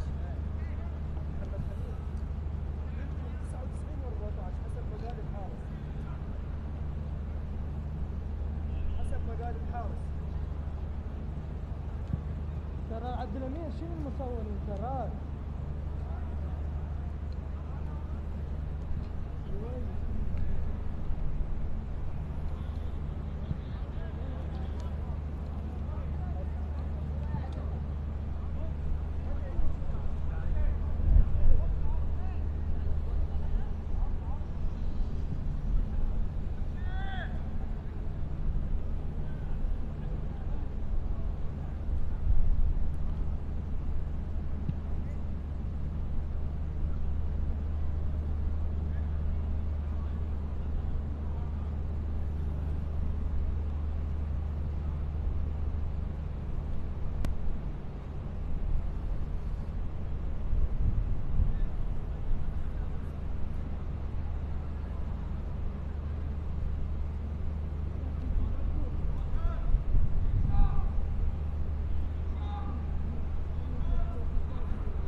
اهلا ومرحبا بكم احبتي متابعي ومشاهدي قنوات شبكه الاعلام العراقي. نعم، عوده من جديد بعد ما تركنا الشوط الاول ينتهي بتقدم نادي زاخو بهدف دون رد. اتينا لمجريات الشوط الثاني، شوط المدربين، شوط التكتيك، شوط الحلول الفنيه. فيا ترى ما الخطه التي رسمها الكابتن ايمن الحكيم وما خطه نعم نادي زاخو للمدرب الكابتن ايوب اوديشو لمجريات الشوط الثاني من خلال هذا اللقاء. اذا نتابع وانطلق صافره حكم المباراه اياد زاحم وكذلك الكادر المساعد الطاقم التحكيمي كرار عبد الامير وعلي عبد الله غريب، حامد طالب على السلام، احمد صباح قاسم كامل فار، بينما مقيم الحكام عباس عبد الرحمن، مشرف المباراه كاظم صدام لهذا اللقاء. تركنا الشوط الاول ينتهي بتقدم ابناء الخابور بهدف دون رد. دعنا نشاهد الكرة بعد ان وصلت، هنالك محاولة والكرة بعد ما عدت هنالك بكرة تعود. شاهد وصلت الان، طالت، هنالك تدخل بالكرة بوسط ملعب المباراة. هذه عادت بالوسط، هنا التقدم للكتيبة الحمراء، محاولة ولكن هنا التدخل يأتي وتتخلص الكرة الآن بعد ما انقطعت. هنالك محاولة بنقلة سريعة لنادي زاخو، يونس بعد تلك المحاولة ومهدي كامل بتمريرة، هذه عدت. هنالك خطأ وصافرة حكم المباراة بعد الكرة الماضية، بعد تلك الكرة التي حاول من خلالها هنا توجيهات المدرب الكابتن ايمن الحكيم بالكرة الماضية. نشاهد الآن، هذه كرة عدت وكل شيء مستمر. هنا تصويبة لكنها عادت مجددا، ترقب وتعود بالوسط. هنالك من يحاول الوصول ومن يحاول التقدم بهذه المباراة من أجل أن يحقق هدف التعادل، وهنا من يريد كذلك الوصول من أجل التقدم بهدف ثاني في هذه المباراة.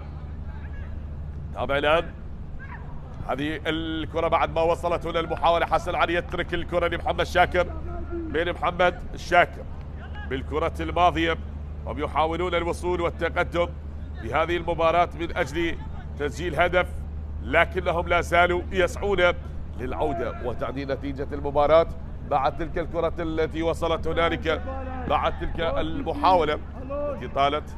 شاهد يريدون أن يتقدموا في هذه المباراة ومن أجل أن يعدلوا، لكن تصل بعد تلك التمريرة التي عادت. هنا محاولة أخرى، شاهد عدل أخرى تعود بالراس، وصلت هنا تعود أخرى بنقلة سريعة، عادت في منتصف ملعب المباراة ومحاولة، لكن هنا الخطورة لا زالت مستمرة عند اللاعب زيدان عبد الجبار الذي اشترك في بداية هذا الشوط ويحاول التقدم اللاعب البديل، لكن بعد ما ضاعت تلك الكرة وغادرت أرضية الملعب وبعدت تلك الكرة، ولكنها لا زالت مستمرة تحدي ما بين الفريقين. وراك ليتس جو هذه بالراس تبعد الآن.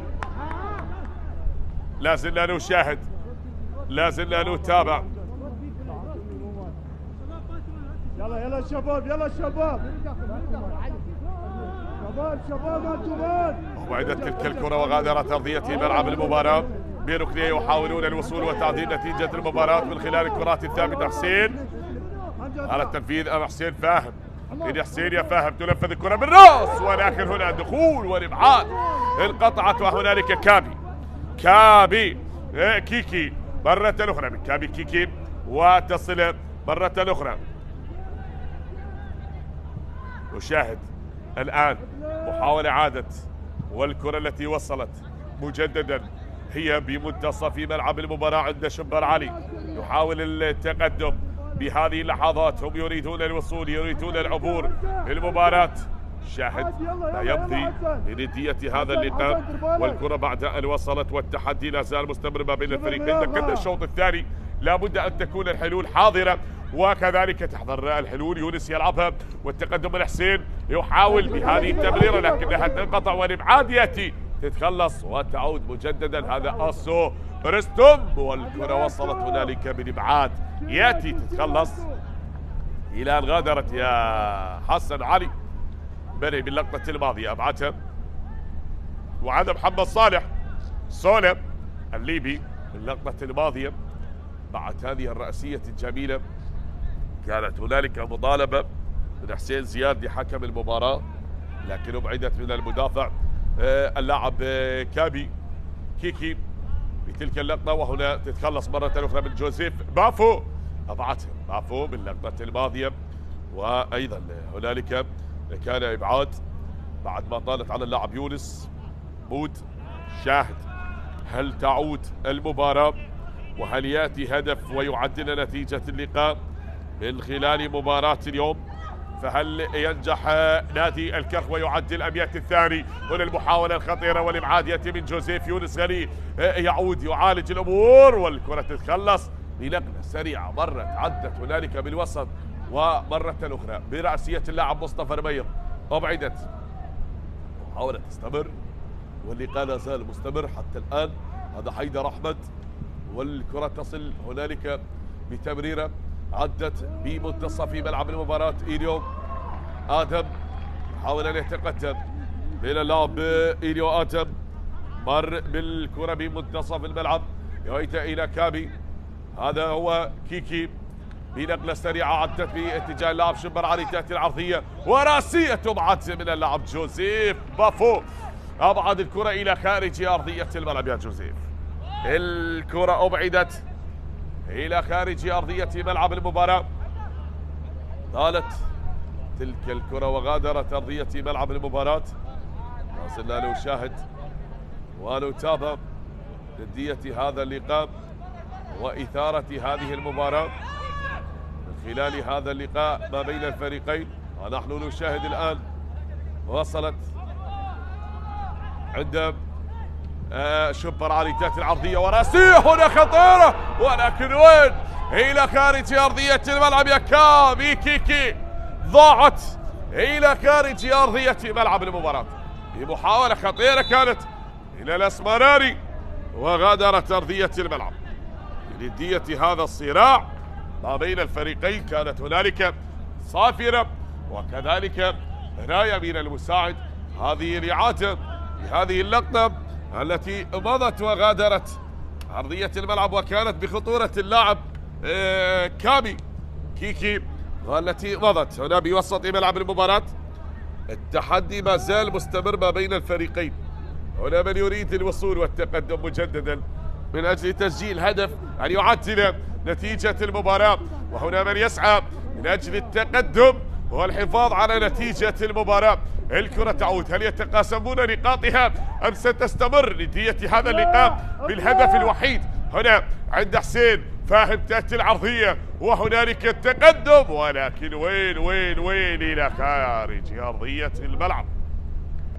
ضاعت يا حسين إلى خارج أرضية الملعب بنظرات للمدرب أيمن الحكيم، وهو يتابع ويشاهد نعم بتوجيهات هذه الإعادة بهذه اللقطة. شاهد بالراسية، وكان هنالك دخول من الخلف من المدافع كابي كيكي، لكن عادت من شبر علي بمنتصف ملعب المباراة، وهو يحاول أن يتقدم شبر علي إلى إيليو آتم. آيتا بوسط ملعب المباراة، انتشار واضح، والكرة تعود هنالك من اللاعب كيكي إيليو إلى حسن رائد، وحسن رائد بوسط ملعب المباراة يعيد الكرة الآن إلى عماد عيسى، ملعوبة من عماد عيسى ومصطفى رميض، ردها بالوسط من مصطفى إلى جوزيف، وصلت إلى يونس غني بتحركاته، يونس غني بلمساته، يونس غني بتمريراته، يونس غني بكل شيء غني، وهو لا زال يحاول أن يقود فريقه بهذه اللمسات. ليونس يلعبها باتجاه حسين فهد، زيدان عبد الجبار، زيدان عبد الجبار، عرضية حاضرة، يونس تتهيأ ولكن وين؟ انقطعت وعادت مجددا عند أمجد عطوان. يحاول الآن إلى آسو رستم، يتقدم رستم من آسو إلى أمجد عطوان، تقدم الآن أمجد يا عطوان، يعيد الكرة إلى آسو، دخل منطقة العمليات بتمريرة خطيرة من آسو رستم، وصلت بتصويبة قوية قوية، الله، تصدي ببراعة من محمد شاكر يفسد متعة الهدف الثاني. نعم يحرم زاخو بالهدف الثاني في المباراة. يتألق محمد شاكر بتصديات هذا الحارس وإبداعه، يتألق وينقذ مرمى الكناري بالهدف الثاني. شاهد بعد أن عادت هذه الكرة إلى اللعب، إيليو آدم الذي سدد بقوة طيران، كان للحارس محمد شاكر، تألق، أبدع، تصدى وأنقذ مرمى فريقه. يحرم زاخو بتسجيل الهدف الثاني في المباراة، والركنية الآن لزاخو مجددا. خطيرين بالكرات الثابتة تلعب، وبكرة عادت هنالك بنقلة وصلت تعود من أمجد خطير بأحضان الحارس محمد شاكر. محمد شاكر ولعب للقوة الجوية ولنفط الوسط، وزاخو تعود الكرة الآن بالوسط، محاولة من الحراس الشباب المميزين في دورينا، لكن هنا عند اللاعب كابي كيكي، صافرة وخطأ لكابي كيكي، هذا هو كابي كيكي الكاميروني. كيكي المدافع على اسمراني، وزيدان عبد الجبار الذي اشترك في الشوط الثاني قادم من أمانة بغداد. زيدان عبد الجبار لعب للقوة الجوية وأمانة بغداد، النجف الشرطة، أربيل وكربلاء، حتى عادت بالوسط عند المدافع كيكي إلى عماد عيسى. من عماد، ملعوبة عماد، كرة طويلة هنالك باتجاه محمد وتنقطع هنا عند إيليو إلى أمجد. من آدم وصلت لمحمد صالح، شبر علي يتراجع من شبر علي وحسين فاهم للملاصقة الفردية، وكيكي يعود بالكرة إلى عماد. نقلة طويلة من عماد عيسى باتجاه محمد صالح، ولكن هنا الراية حاضرة، راية المساعد كرار عبد الأمير حاضرة باللقطة الماضية، وزيدان عبد الجبار أبدع احتراضا باللقطة الماضية. نعم اللقاءات المتكررة خلال المواجهات ما بين الفريقين، وهذه المواجهة 24 خلال لقاءات الكرخ وزاخو، لكن الكفة كما تشاهدون حبتي الكفة تميل لنادي زاخو ب7 انتصارات وانتصارين لنادي الكرخ خلال المواجهات الماضية. أكثر نعم المواجهات حضر فيها التعادل ب14 لقاء، التعادل كان حاضر في 7 لقاءات التعادل سلبا من دون أهداف، وب7 لقاءات التعادل بهدف لمثله. هل يكون هنالك هدف ليأتي التعادل ويتشاركون نقاط هذه المباراة، أم تستمر بهذا التقدم بهدف مقابل لا شيء؟ نتابع. هنا تأتي نقلة سريعة ولكن وين إلى خارج أرضية الملعب. طالت مباراة الذهاب التي انتهت بالتعادل بهدف لمثله، بهدف اللاعب أوغانا لزاخو وكذلك هدف يونس حمود كان لنادي الكرخ. كان العوائل العراقية المتواجدة بملعب الكابتن شرار حيدر، هنا من يحضر يساند الكرخ وهنا من يحضر ويساند زاخو من خلال هذا اللقاء. الكرة بمنتصف ملعب المباراة، التقدم مجددا. هنا المحاولة عدت الآن، ممكن أن تكون بعد هذا الدخول للأسمراني يحاول وبتصويبة لكنها ضاعت. هيأها اللاعب ماماتو السورو الإيفاري باللقطة الماضية، ولكن تلك الكرة التي مضت وغادرت أرضية الملعب. كابتن أيمن الحكيم مع الكرخ، نعم 13 انتصار 10 تعادلات 9 خسارات هذا الموسم، وحتى الجولة 33 من دوري نجوم العراق، ولا زال يسعى من أجل الوصول وتعديل نتيجة المباراة بعد أن عدت الكرة بعد هذا التقدم. مجددا تعود أخرى، هنالك تنقطع، وهنا بهذه الهجمة المرتدة لكنها لن تصل إلى اللاعب ماماتو سورو. أمجد عطوان بهجمة الآن مرتدة لمصلحة زاخو، يتقدم ويلعبها لمحمد صالح خطير، وجوزيف يتدخل ومحمد صالح بتصويبة من محمد صالح.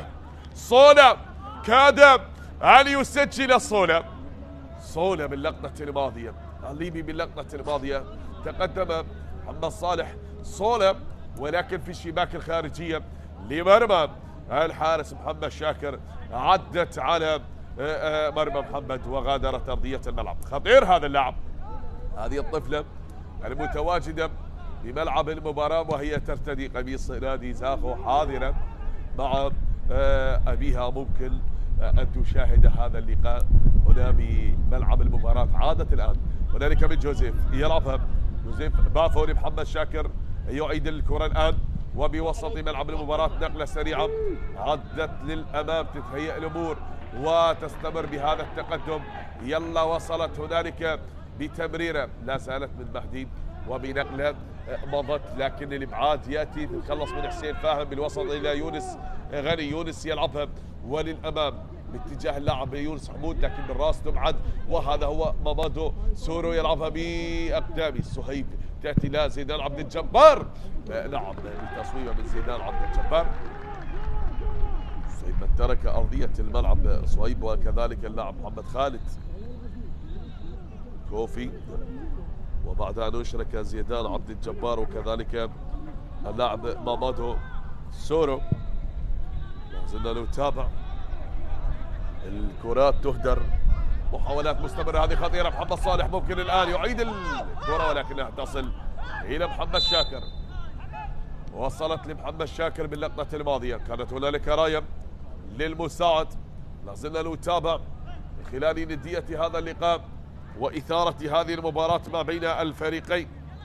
نعم أكبر انتصار خلال لقاءات الفريقين كان لنادي زاخو هو 2-0 بالنسبة لنادي زاخو، الانتصار الأكبر في موسم 2011 وما سجل أمير الصباح وكذلك حامد إسماعيل، بينما الانتصار الأكبر لنادي الكرخ خلال لقاءات الفريقين في موسم أيضا 2011 في مباراة الذهاب، مباراة الذهاب في تلك المباراة التي انتهت ب4 أهداف مقابل هدفين، وما سجل مصطفى محمد ومهند عبد الرحيم وعقيل حسين وكذلك حيدر عبد الرزاق، بينما أيضا جورفان وأيضا ماريسيو في تلك المباراة لنادي الكرخ. ماريوس فانتيلا تلك المباراة لنادي أيضا زاخو سجل أهداف تلك المباراة. وهنا التقدم لا زال حظتي بهدف مقابل لا شيء، فهل ينجح نادي الكرخ ويعدل نتيجة المباراة من خلال هذا اللقاء؟ تابع الكرة وصلت، ذلك تمريرة عدت، شاهدية تصل أخرى مستمرة خطيرة لا زالت وتصويبة، لكن هنا القائم وكرة تعود بأحضان الحارس محمد شاكر، والرأي حاضرة والتسلل باللقطة الماضية بعد تلك التسديدة بعد ما اصطدت بالقائم وعادت. شاهد هنا الإعادة بعد تسديدة اللاعب إليو آدم، سدد بقوة بهذه اللقطة ومن ثم عادت، لكن كان هنالك أمجد متسلل باللقطة الماضية. هذا إليو آدم لاعب خطير بعد تلك التصويبة، عادت الآن بوسط ملعب المباراة، يتقدم بمحاولة من أجل الوصول من أجل التقدم، وحسين تأتي العرضية لكن الإبعاد تتخلص وتعود مجددا من حسين زياد مرة أخرى. عرضية هنا الرأسية ممكن أن تكون بتصويبة قوية يا سيدان عبد الجبار إلى خارج أرضية الملعب. الكرة غادرت أرضية الملعب يا زيدان عبد الجبار، ضاعت يا زيدان، وهنا غضب واضح وتوتر على ملامح الكابتن أيمن الحكيم. اللقطة الماضية شاهد تصويبة زيدان، استعجل وسدد لكنها مرت الكرة بعيدة إلى خارج أرضية الملعب. نتابع، تنفذ الآن من عماد عيسى يلعبها، وهنا الارتقاء اشتراك بالكرة لكن الإبعاد تتخلص. عادت من حسين فاهم يلعب الكرة والتقدم من حسين زياد، مر يا حسين، عدى يا حسين، البعض عن زميل والشبر علي بالملاصقة مع حسين زياد، انقطعت من شبر والكرة عدت تحت اقدام اللاعب الاسمراني. هنا إليو آدم الإيفاري وصلت والتقدم مرة أخرى، المحاولة بالوصول العبور عند اللاعب الخطير هذا محمد صالح، تتهيأ الأمور عسو والكرة ضاعت وابعدت إلى خارج أرضية الملعب. ضاعت الكرة، غادرت أرضية ملعب المباراة وخطأ باللقطة الماضية. هذا سورستو كل شيء يمضي، وفي الدقيقة 66 من أحداث اللقاء وضعت هذا الاشتراك بالكرة الماضية، الكرة التي أبعدت حكم المباراة يستدعي اللاعب سورستو عند الاشتراك بالكرة الماضية مع حيدر، ويحذر آسو وأشهر البطاقة الصفراء كذلك.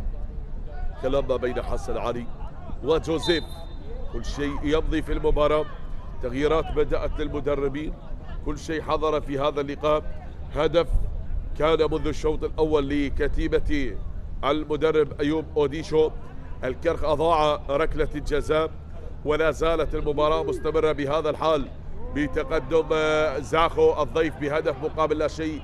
إليو آدم إلى أمجد عطوان يتقدم إلى آسو رستم، من آسو لأمجد، عطوان ينتظر الآن بتمريرة خاطئة وقريبة للمدافع جوزيف بافو جوزيف يلعبها من جوزيف تحت أقدام حسين زياد، مر بالكرة حسين يبحث عن زميل ليلعب الكرة أمامه من حسين. هنالك نقلة عدت سريعة مستمرة لمصلحة الكرخ. مصطفى لحيدر، حيدر مرة أخرى لهيثم مصطفى، هذه المرة عند حسن علي.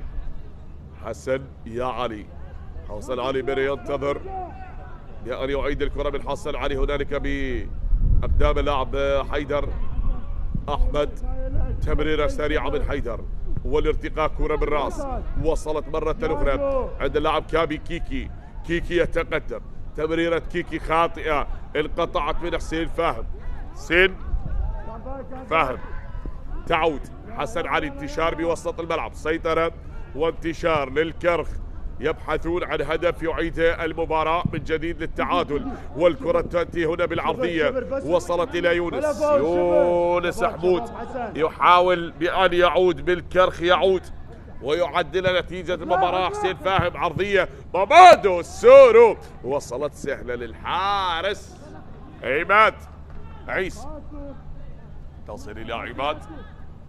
الكرة الماضية نظرات الكابتن أيوب أوديشو بتوجيهات الكابتن أيوب أوديشو اللقطة الماضية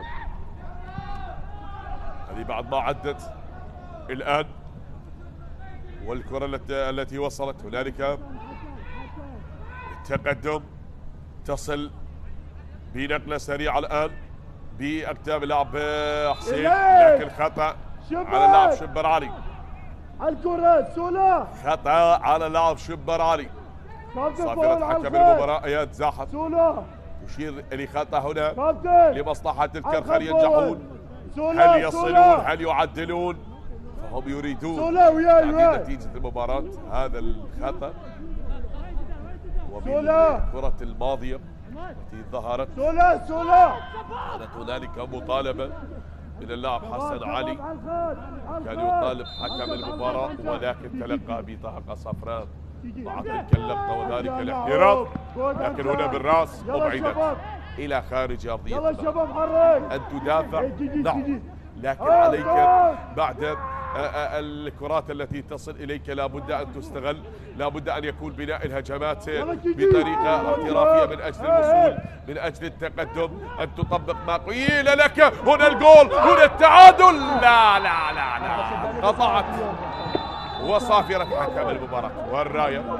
التسلل نعم، ومامادو سور يعترض، لكن التسلل هنالك راية كانت حاضرة إلى اللاعب علي عبد الله غريب. الراية على مامادو سور. مع هذه الكرة التي وصلت شاهد بهذه اللقطة مامادو كان متسلل بتلك اللقطة، وكانت راية المساعد علي عبد الله غريب. هل بالفعل وقع في مصيدة المساعد علي عبد الله غريب بتلك الحالة؟ كان جسده خارج، ولكن صافرة الحكم، وكانت أيضا مطالبة حكم المباراة بركلة جزاء. لكن هل هنالك بلنتي أم لا وجود للمسة يد أو خطأ؟ ينتظر إن كان هنالك شيء. إذا كانت هنالك بلنتي فأكيد سيعود ليتأكد أو يحسم القرار. ينتظر أن يتدخل الفار، ولاعبي نادي الكرخ يطالبون حكم المباراة وهم لا زالوا ينتظرون بأن يكون القرار حاضر في المباراة، وهو ينتظر بأن يأتي القرار من الكابتن علاء سلام المتواجد بغرفة الفار، وكذلك أحمد صباح قاسم الأيفار. الكلام لا زال مستمر بهذه اللقطة.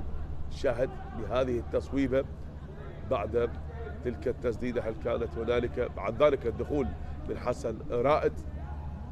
حسن رائد الذي ارتكب خطأ في الشوط الأول وتسبب لفريقه بركلة جزاء.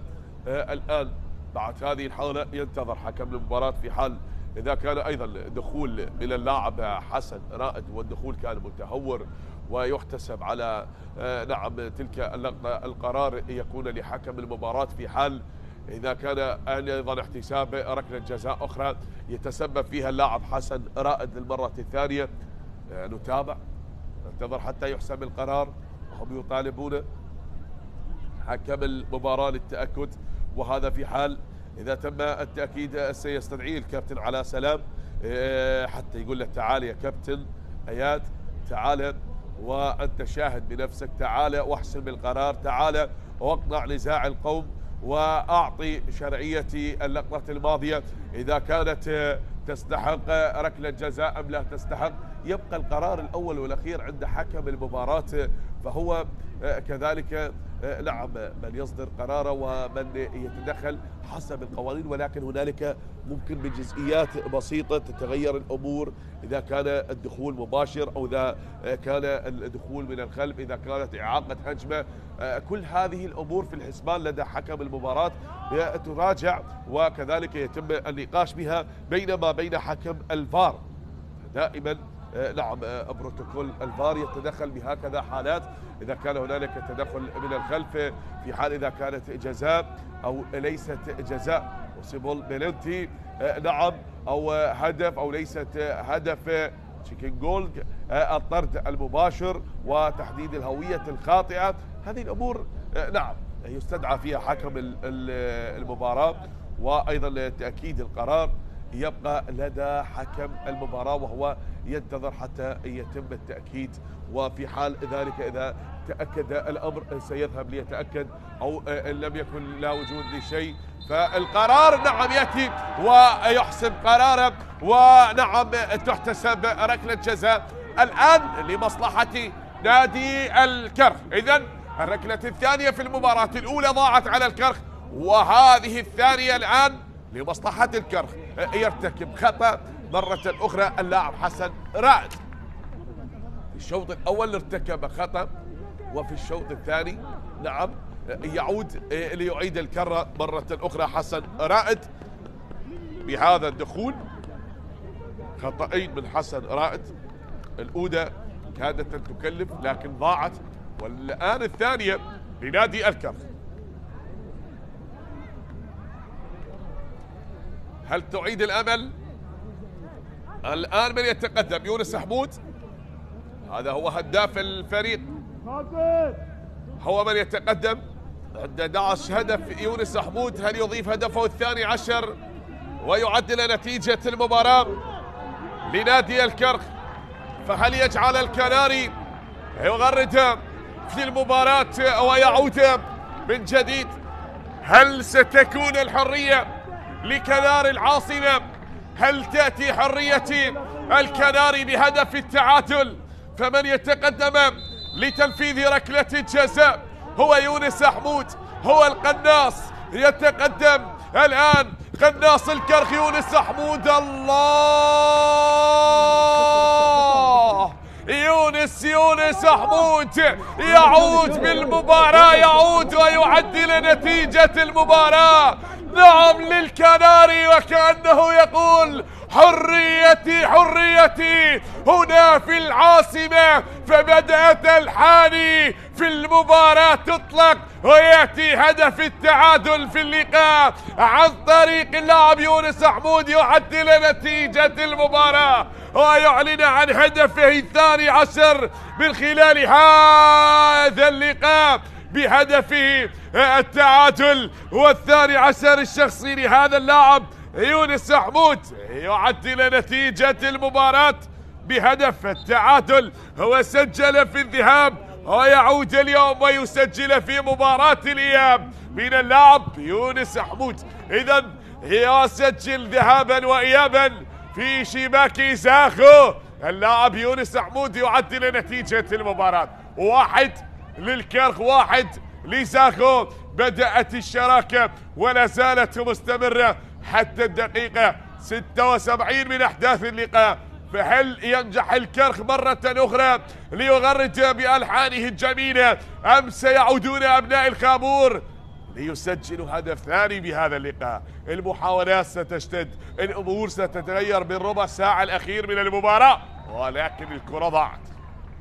إبعاد الكرخ تحصل على ركلتين جزاء، وتسبب حسن رائد بركلتين، لكن الأولى ضاعت والثانية سجلت. أضاع الأولى اللاعب محمد خالد كوفي، لكن الثانية لن تضيع من يونس حمود، ويعلن عن هدف التعادل لفريقه. إذن تقاسم النقاط حتى الآن مستمر لكل منهما حتى الدقيقة 75 نقطة وهدف. فيا ترى هل تكون 3 نقاط في هذه المباراة، وبجعبة من؟ هل لكتيبة الكرخ أم لكتيبة زاخو؟ فنتابع بعد أن عدت الكرة الآن بالوسط، هنا بنقلة بالراس لا زالت وتعود بالوسط. هنالك محاولة بهذا الانتشار، يحاول التقدم بالكرة الآن، عدت تصل مجددا. هنالك تمريرة عادت مرة أخرى، تابع تصل. هنا الكرة خطيرة، جوزيف والإبعاد وصافرة حكم المباراة يشير لخطأ وبطاقة صفراء. بطاقة صفراء بمكان خطير، بمكان خطير. خطأ الآن زاخو الذي يريد الوصول. أبناء الخابور هذا النادي الذي نعم تأسس عام 1987، بينما هنا الكرخ بعام 1963. إذا بتاريخ عريق للفريقين، وهما يتواجهون اليوم من خلال هذا اللقاء ومن خلال هذه المباراة. لازلنا نتابع إنجازه الأفضل لنادي زاخو في موسم 24-25 وصل للمركز الثالث بسلم الترتيب لذلك الموسم. وهذا الموسم أيضا شارك في بطولة دوري أبطال الخليج وغادر من مباراة نصف النهائي بركلات الترجيح. غير ممثل للكرة العراقية في البطولات الخارجية.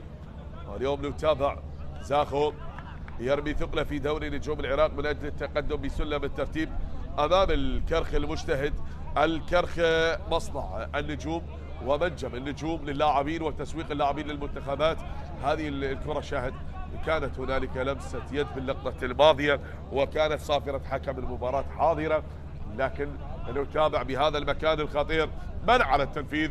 هل يفعلونها زاخو ليضيفوا الهدف الثاني في المباراة؟ سيكون التألق حاضر كالعادة للحارس محمد شاكر. ترقب الآن لمصلحة زاخو ولاعبي نادي الكرخ يطالبون حكم المباراة. كرة بمكان خطير، من تترك لأمجد عطوان المختص بتنفيذ الكرات الخطيرة بهذه الأماكن، اللاعب الخبرة، وبجانبه محمد صالح صولة وكذلك آسورستوم. لكن لا زال هنا تنظيم جدار الصد تابع لمصلحة زاخو الذي يحاولون. زاخو هذا الموسم هو تغلب على القوة الجوية ونوروز والموصل والكهرباء والقاسم ولفط ميسان والنجف وأربيل والغراف وتوك، ونعم يريد اليوم كذلك من أجل الوصول والتقدم لكي يتغلب على نادي الكرخ. لكن نعم الكرخ ليس من الفرق السهلة، وكذلك دائما ما يجاري ويتغلب على الأندية الكبيرة سواء كانت الأندية الجماهيرية أو الأندية الشمالية أو الفرات الأوسط. ثابتة تلعب وتصويبة قوية، لكن هنا محمد شاكر يتألق. شاكر لربه، شاكر لأدائه، شاكر لتصدياته، شاكر لإبداعه. محمد شاكر يتألق بهذه التصديات وبهذه الكرات الخطيرة. نعم حاضر وللمرة الثالثة إنقاذ مرمى نادي الكرخ من أهداف محققة من الحارس محمد شاكر. بالكرة وصلت هنالك عادت إلى نعم يونس يحاول التقدم، لكن هنالك محاولة شاهد بتمريرة إلى زيدان عبد الجبار عدى وبنفس المكان وبنفس الخطورة. فهل ينجح الكرخيون ويسجلون هدف ثاني في المباراة من خلال هذا الخطأ وهذه الكرة؟ لكن هنا بطاقة صفراء تشار على اللاعب حسن رائد. احذر يا حسن، احذر يا حسن. فالبطاقة الصفراء قبل هذه المباراة هو طرد أيضا بالبطاقة الحمراء، لكن نحذر حسن من ارتكاب الأخطاء. يا حسن ارتكب خطأين كلفت الفريق ركلتي جزاء، ولكن بهذا الخطأ الآن كلفه البطاقة الصفراء. بخطأ آخر ممكن أن يكلفك بطاقة حمراء يا حسن، فاحذر من ارتكاب الأخطاء والتدخلات المتهورة، ممكن أن تعيق عليك ما تبقي من المباراة. ولا نريد أن نشاهد البطاقة الحمراء تشهر بهذا اللقاء من اللاعبين الشباب الواعدين. لكن الأخطاء تحدث الآن وهي واردة في كرة القدم بمكان خطير. تابع الآن لمصلحة نادي الكرخ. فهل ينجحون؟ هل يصلون؟ هل يتقدمون؟ هل يبدعون؟ هل يسجلون هدف ثاني في المباراة؟ فهناك من ينتظر، هناك من يترقب أن تتغير نتيجة المباراة وأن يتغير هذا السيناريو من التعادل وأن تنقلب الأمور، تتغير المعادلة لهذه المباراة من هدف مقابل هدف إلى هدفين لهدف. كل شيء ممكن كرة القدم، لكن هنا بدقائق متبقية وبلحظات تمضي والكرة الثابتة هذه المرة لنادي الكرخ. من على التنفيذ؟ شاهد يونس وزيدان عبد الجبار. لمن تترك الكرة الآن؟ إلى كابتن الفريق، هو على التنفيذ بكرة ثابتة بنفس المكان التي نفذها أمجد عطوان وتصدى لها محمد شاكر. هل يبدع عماد عيسى ويتصدى لهذه الكرة الثابتة بركلة حرة مباشرة الآن؟ يونس وزيدان عبد الجبار وحسين يونس على التنفيذ بتصويبه لكن بجدار الصد. الله، وركلة جزاء ثالثة في المباراة. إذا ركلة جزاء تحتسب الآن، ضربة جزاء باللقطة الماضية شاهد تحتسب من حكم المباراة لكونه كان قريبا من الحالة، يطلق صافرته بالمباشر ويعلن عن احتساب ضربة جزاء لمصلحة نادي الكرخ. شاهد نظرات للكابتن أيوب أوديشو بعد هذه اللقطة بالإعادة، فبالإعادة إفادة. نعم شاهد هنا بهذا الارتقاء، لا لمسة اليد واضحة، ويد اللاعب أمجد عطوان كانت خارجة عن الجسد لم تخفى وبطاقة صفراء، وبالآخر فالنتي تحتسب من حكم المباراة. لو كان أمجد واضع يده خلفه أو مثل ما يقول الجسد كانت نعم مضمومة للجسد يد اللاعب، لكن اليد كانت خارجة، وبالفعل احتساب الآن ركلة جزاء لنادي الكرخ. الركلة الثالثة دون العودة، الحكم كان قريب، ومامادو على ما يبدو هو على التنفيذ. مامادو سورو يقول له تراجع، من على التنفيذ الآن؟ مامادو سورو هو على التنفيذ بهذه اللحظات. مامادو سورو اللاعب البديل، هل يعلن عن التقدم لنادي الكرخ؟ هل سيجعل الكناري نعم يتغنى بألحان العاصمة ويغرد بتغريداته الجميلة؟ يقول ارجع، يقول ارجع يا كابتن. نظرات لأيمن الحكيم. مامادو سورو بهذه اللحظات بوقت قاتل. هل تتغير الأمور من التعادل إلى هدف ثاني في المباراة؟ وآسو رستم يتكلم مع حكم المباراة ويطلب من اللاعب أن يتراجع، لكن مامادو سورو هو من يتقدم لتنفيذ ركلة الجزاء. مامادو بمواجهة عماد عيسى، يقول ارجع يا عماد من أجل تشتيت الأفكار بهذه اللحظات، وقت راهن جدا، وهنا من يحاول وهنا من يريد أن يشتت فكر اللاعب، وكذلك حكم المباراة يطلب من اللاعبين الرجوع. نعم الآن يستخدم البطاقة الصفراء على اللاعب آسو رستم، يقول له تراجع يا آسو، وقت حرج متبقي بدقائق قاتلة، يحذر اللاعب احذر يا آسو، احذر يا آسو رستم. لكن لا زلنا نتابع أحبتي، هل يغرد هذا الكناري المختلف بأطواره وألوانه؟ هذا مامادو سورو الأسمراني، نعم هو من يتقدم الآن. مامادو سورو،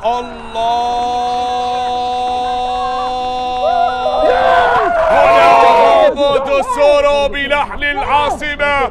الكناري يغرد مرة أخرى في مرمى زاخو.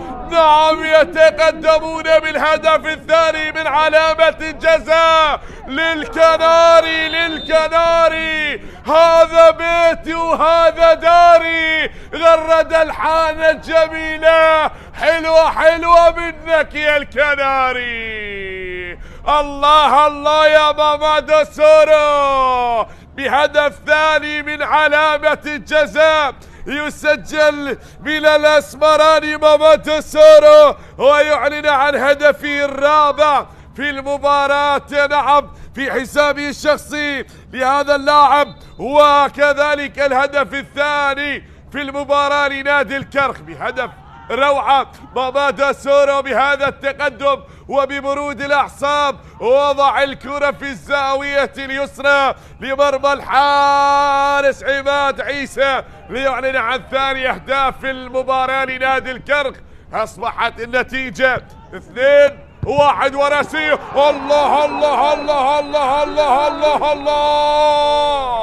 الله يا مامادو، الله يا مامادو. فيا لها من ريمونتادا. آلي فوري لا يتهاون، هذا الأسمراني مرة أخرى. هذا بيتي وهذا داري، هذا بيتي وهذا داري. غرد الأصفر الكناري بهدف ثالث بالمباراة. ثلاثية للكرخيون، ثلاثية للكرخيون، يسجلون، يتقدمون. عرضية حسين زياد أزادت بنتيجة المباراة. وأمام دسورو الأسمراني الذي لا يكذب خبر وضعها في المرمى بهدف ثالث. هذا البديل الناجح وهذه البطاقة الرابحة التي نتحدث عنها دائما بعد صمود طال لأكثر من 80 دقيقة. عاد الكرخيون يفعلونها مجددا، يسجلون ريمونتادا في المباراة. 3-1 أصبحت نتيجة اللقاء. وأمام دسورو نعم يضاعف أهدافه ويعلن عن الهدف الخامس بحسابه الشخصي. 5 لماما دسورو. 3-1. الآن شاهدنا 3 ركلات. ونعم هذه المباراة 1 ضاعت، 2 سجلت. وماما دسورو كان له النصيب الأكبر في هذه المباراة. عند دخوله سجل ثنائية. هذا اللاعب الخطير يحسم الأمور في الدقائق 10 الأخيرة، أو لا في الدقائق 5 الأخيرة. فبالدقيقة 85 سجل الهدف التقدم، وبعد ذلك لن تنتهي الأمور حتى الآن، وسجل الهدف الثالث ليبتعد فريقه بنتيجة المباراة ب3 أهداف مقابل هدف وحيد. الكرخ غير الأمور، الكناري غرد، تعامل مع المباراة نعم بأكثر جدية. و3 أهداف مقابل نعم أحبتي هدف وحيد.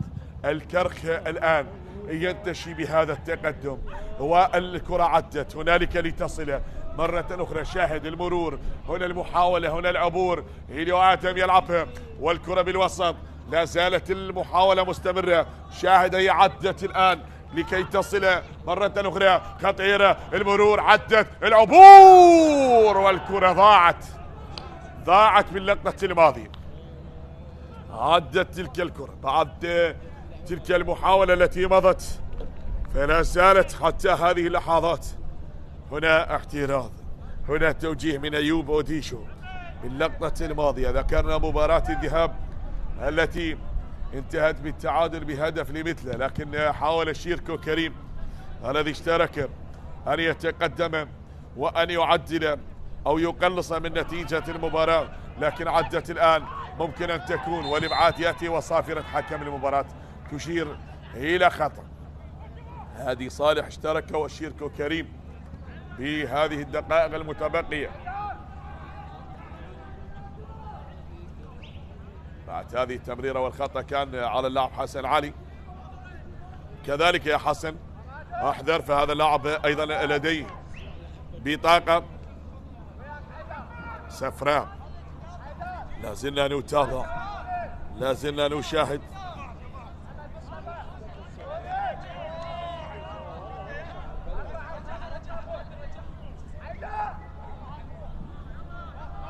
ثابت الآن بمكان خطير.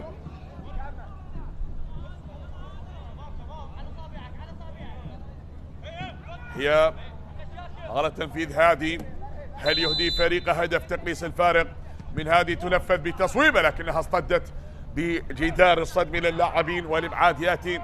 الكره عدت، هنالك التقدم والكره من زيدان عبد الجبار الى يونس، يتقدم بالمرور بالعبور، وشيركو يتراجع وبنقله. تغييرات نعم ممكن كانت متأخرة بالنسبة للمدرب أيوب أوديشو بالوقت الإضافي، فهل تغير المعادلة لهذه المباراة كما فعلها المدرب أيمن الحكيم بهذا اللقاء؟ نعم الدقائق الأخيرة دائما ما تكون هي الدقائق الخطيرة. لازلنا نشاهد حتى هذه اللحظات محاولات مستمرة نتابع الآن. هناك تغيير آخر بالنسبة لنادي الكرخ. علي قاسم سيشترك ويونس من يغادر أرضية الملعب. يونس حمود، يونس صاحب هدف التعديل للكرخ بعد ما سجل من علامة الجزاء.